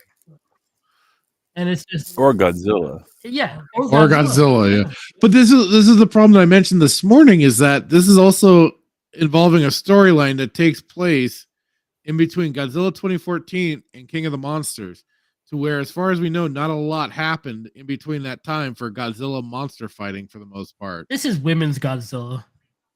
Oh God, it is. Pink Godzilla. That comes with Godzilla and Kong, and this is leading up to it. So it's the MonsterVerse, so everything's connected, right? All roads lead to it's like all roads lead to the sequel trilogy. All roads lead to these freaking movies. God damn it! Yeah, so I just thought that was kind of a funny little thing that this guy popped off. We're gonna be hearing. We're gonna be hearing. Contradicted himself the whole article. What's that? It sounds like he just contradicted himself. He's like, "Oh, I love Godzilla," but then he's loving not. It's just like he contradicted himself, or did I not understand? No, it right? you're not wrong. Like he's saying that it's like I love Star Wars, but I also love, I love George Lucas and what he created, but I really love the sequel trilogy. Well, it was like Schuster pointed out. The guy is claiming he loves the characters of these movies, but he's not pointing out the characters' names or anything. He's pointing out the actors who played the characters. He's not pointing out the characters themselves. It's Right. all naming the actors. It's not. It'd be like, not dude, doing anything else. name a character. Name one character from that movie that you love so Yeah, much. actually, give me the names of these characters. I mean, I couldn't tell you just because I. And I admit I don't care. So Yeah. I mean, other than Sarazawa, but that's only because he has the same name as one of the main characters in the original Godzilla movie. That's the only reason why I remember him. So, yeah, it like it's just stupid. Definitely just contradicted himself and clowned himself in the end because he's showing no signs of actually knowing much about the series on top of it. So I don't yeah, know if I was talking to you or read something on Twitter. They're already planning another Godzilla movie. well, that's the Godzilla Kong New Empire Is that or whatever. no, I meant like a sequel to -1. Is that not a thing? There's like no like anything of Official. substance for that. It's just mere Okay. chat. Just Just because it's been like for Godzilla -1, it's just been so big with the fact that they've expanded more theaters and stuff like that. It's staying till the end of December practically, or at least December 21st, if I remember right. Some stuff we've talked about regarding it. So it's like it's just been pumping along, and so there's been all these conversations going on, especially towards the director. Was the movie set up to do a sequel or no? I mean, yeah, the end of the movie could be seen as some definite sequel bait. So yeah, like as a matter of, but like it could. The thing is like it could be fine as it just remaining a singular movie. Yeah, like, you don't have to do a sequel. Because it's kind of funny. The same the way this one ended was the same way Godzilla, Mothra, King Ghidorah, all monsters all out attack ended. So I mean similarities and everything, but it didn't get that movie didn't get a direct sequel. They just continued making more Godzilla movies, but not a direct sequel. So yeah, it could, but at the same time, it doesn't need to, in my opinion. So you think they will or no? Your gut. Wait, will they make a sequel? I mean, do you feel like does your gut feeling tell you that they'll make a sequel to -1 or no? Just go with it would not surprise me. It would not surprise me. But how does that interfere with like Godzilla versus or no? It doesn't interfere at all. It doesn't interfere at all because it's wait, hold on. Is this a different universe? Yes, it's Toho. No. Toho's own direct thing. That's their. They have any right to do whatever the hell they want with the series as they see fit. There's no time travel, no like. There's no world between worlds or anything like that. I'm sorry, Hitman, but no. Okay, so this isn't like one Peter Parker in one universe and another Peter Parker in another. No, I was gonna say it's the Godzilla verse, man. Thank God they have not. Oh my God, they like totally need to now make multiverse for Godzilla, so we can get like Legendary versus Shin Godzilla versus. We need to bring in the Shin Godzilla. Good? Were those good or no? I've seen those movies pop up. Which ones? No, Shin Godzilla. Is it Shin Godzilla? I think it's very meh. No. Very meh. I like Godzilla in it. He's like pretty demonic and evil and like just completely terrifying, but that's like that movie's human overdrive. Yeah, I'd agree with that. Let's do this. I actually downloaded it recently and watched it again. I was like, oh my God, they're still talking. I'm just gonna skip over it. This would be a nice palate cleanse. Your favorite? What's your favorite? What are your guys' favorite Godzilla movies?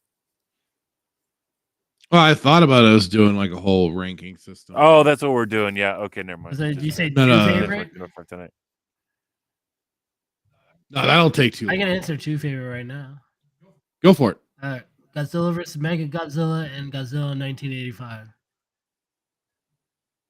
See, those are basically my same two. Mega Godzilla, Mecha Godzilla. Yeah, Godzilla versus Mechagodzilla, which would be the 1974 one, and then Godzilla 1985, or Return of Godzilla, whatever you want to call it. What's it properly called? Return of Godzilla. Oh, Return of Godzilla. But if you want like the American King of the experience- Monsters doesn't come. That's not even in your top 3. Oh, top 3. So third movie would probably be Godzilla versus Monster Zero. Yeah. Wasn't King of the Monsters an old, like, wasn't that an actual old? Because I was watching a clip where we went over the trailer last week. Yeah, it was because the I original found it. name for the Yes. original Godzilla. But I was watching Godzilla clips on YouTube where what Godzilla did to it wasn't Ghidorah. He basically opens the Titan's mouth and breathes fire down his mouth and rips his head off. I saw that in King of the Monsters. He did that in an old school Godzilla movie, and I don't know what year it came out, but it was almost like an identical move. Make sense? I'm trying to think of which Godzilla movie, an older Godzilla movie where he did a move like that. He did. I saw it. It was it was on YouTube. It's a clip I was watching on YouTube, but it was an old one. This was like when they were using it wasn't a CGI. This was like actual well, Was it Orga? No, the way you make it sound like old.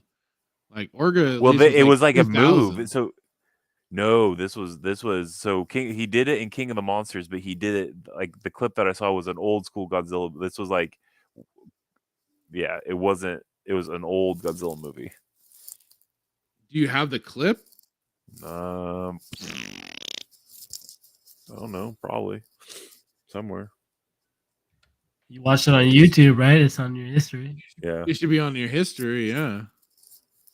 Because I'm Stand really by. curious now. Stand by. Bye. Maybe it's on Instagram. I'm like, the only thing where I can think where he got kind of close to something like that is maybe like Red Hoodwink mentioned is Orga, or he decapitates Ghidorah in Godzilla versus King Ghidorah the 90s, which was like 92, I think, for that one, and that was with the whole future people and stuff like that. But like he popped off Ghidorah's middle head, but like that's the only close thing I can think of. And otherwise, like, yeah. No. Maybe I found the clip here. Hold on. We'll see. Stand by. Maybe not.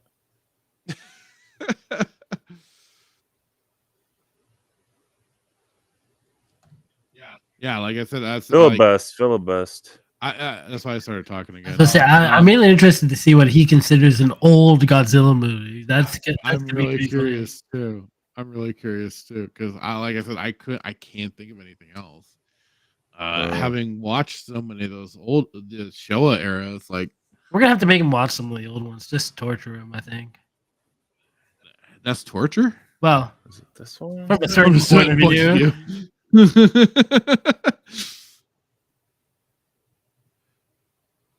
mean, that was what was frustrating me. I was listening to some people rate Godzilla movies, and I'm like hearing all these wrong things being said. I'm like, no. What are you doing? You know, the problem with like rating Godzilla movies is like there's a lot of qualifications to it. That's because like kind of it's kind of like, okay, you can't choose the first one. You can't choose the first one. That's like the cheat square. That's like the the bingo cheat square. You don't get to choose that one. Yeah, like I found one of these like tier maker lists. Oops. And like they have all the Godzilla movies in the thing, and like like the original Godzilla would easily be top tier. But yeah, never mind. Is it this one? Disregard. Move along. I don't know. I can't find it. I thought I did. GMK is pretty great. Yeah, GMK was fun. Godzilla, Mothra, King Ghidorah, all monsters attack. That was fun.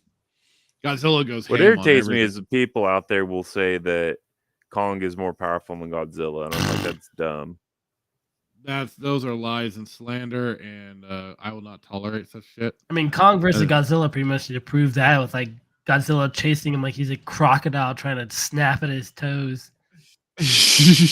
That was my favorite. That was my favorite part of the movie. Just Godzilla just completely wrecking Kong.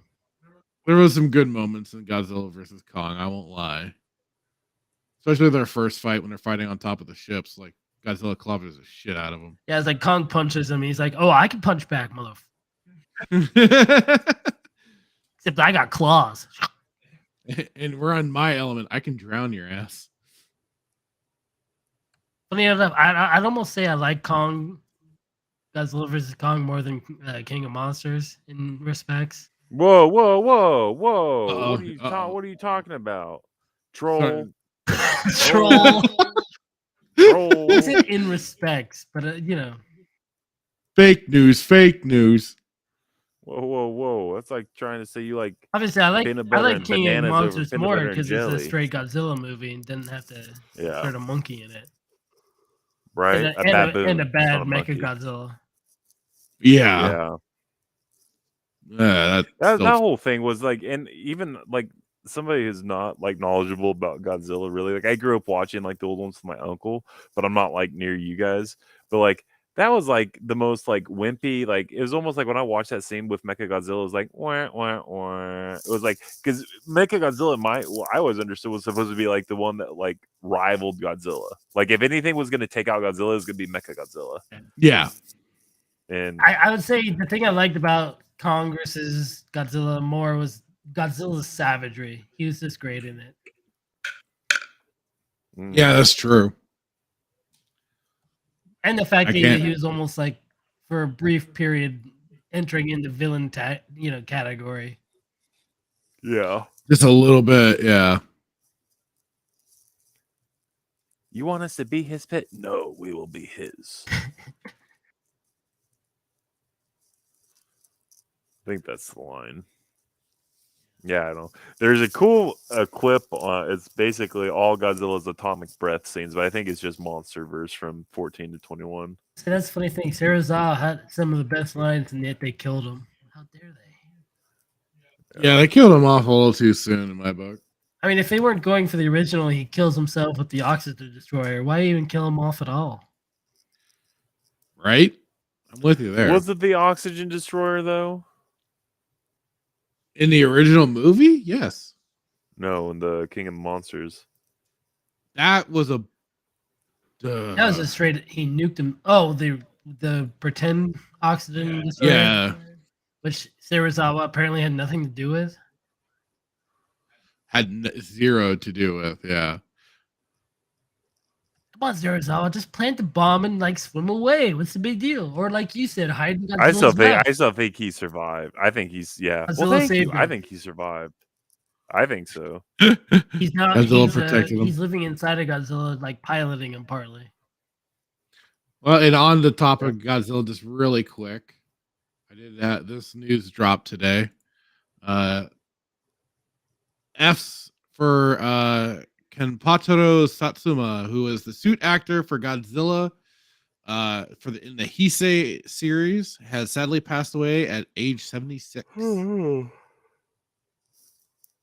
Wow, that really just lessened the moment, the impact of that now. I was supposed to say, what period was he? Was he the like Heisei era? I was supposed to say they're showing it there, the Heisei era. Oh, yeah, there it is. Yeah, nice. So F's to pay respect. I mean, not nice. That's sad, but for the era he played, of which, yes, that looked like probably one of the bulkiest suits to wear. So it probably was, yeah. Other than like the original and shit. Yeah, the original one. They had no idea and like almost killed the actor multiple times. Poor bastard. That's how you knew it was worth it. But yeah, F's for that gentleman that gave us many a great time, many a great Godzilla movie. And he didn't have like overacting Godzilla arm movements like that one video you showed me.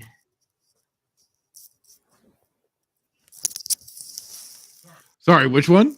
Yeah, you showed me that Godzilla suit animation. Oh, yeah. Those I don't know if they're supposed to be like fan films or what, or like little mini projects from fan Toho, films but or whatever they were. But those were good. Those were good. it was just too. I'm excited. Just too much, man. You had to dial it down. Yeah. That was true. Well, I think this is probably about as good a time as any to start winding it down. This has been a lot of fun. We went on some many a tangent, and we even got Sheefster to join us tonight. So just kind of really quick, Hitman, you got anything to promote? Yeah, Battlefront. I'm gonna get Battlefront tonight, and I'm gonna play it tomorrow. I gotta figure out. All right, how to mod there we this. go. I gotta figure out how to mod it. You gonna stream it or what? I'm down. Cool. How about you, Sheefster? Come on, man. Battlefront. I'm gonna Hitman's gonna be joining us for shenanigans at some point. I demand it. Yes. We gotta play some more Suit Tour, and obviously Rancor. I'll be. Yeah, we're gonna get gambling. We're gonna get seriously into the gacha. So we're gonna get him that Rancor. Finally, he can get the gold one. Yes, the orange one. The orange one. And maybe he'll actually follow me around properly. Yeah, not somebody else. And then I don't think he can make that promise. I'm sure Fractured Claws will say this, but we'll be hopefully playing more Division.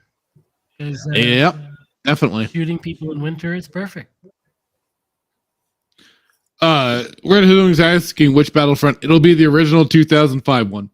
The good one. Not the EA one. Apparently, Static wants you, Hitman, and some party animals. Party animals? I don't know if you're familiar. What is that? I don't know if you're at all familiar with it. Look it up. Okay. It's a goofy little game. Okay. I'll look it up. But yeah, keep an eye out. We'll definitely be playing some more of the Division. Chiefster and I tomorrow. I know we're off kind of early-ish, so I don't know if we'll be able to drag a Hitman into anything. We'll see what happens. So his basket is twitching me. That tells me no. But thanks everybody for dropping in, and I'm sorry I missed you earlier, Paul Hadoken, who said hail and howdy. Thanks for dropping in, man. I gotta bug you because I got some ideas about something I want to hit you up with. Not ideas.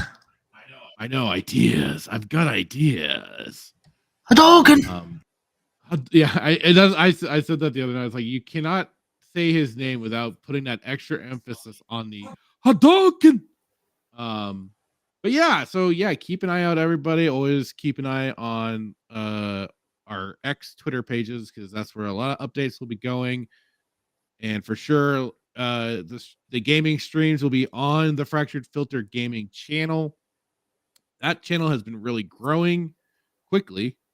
In all due respects to this channel for sure, but hey, I guess that is the whole thing. You hit that algorithm with that thing. Green thing? What green thing? Oh, sorry, I didn't know. Nothing. Oh, do you want me to play the Home Depot commercial going out? I was just gonna play the usual exit video. Do it. I don't know. She's just saying, do it. Oh, I could come. Anyways, everybody, good night. Have a wonderful evening. Will we be? What? We'll talk. Anyway, give Hitman nightmares. Good night.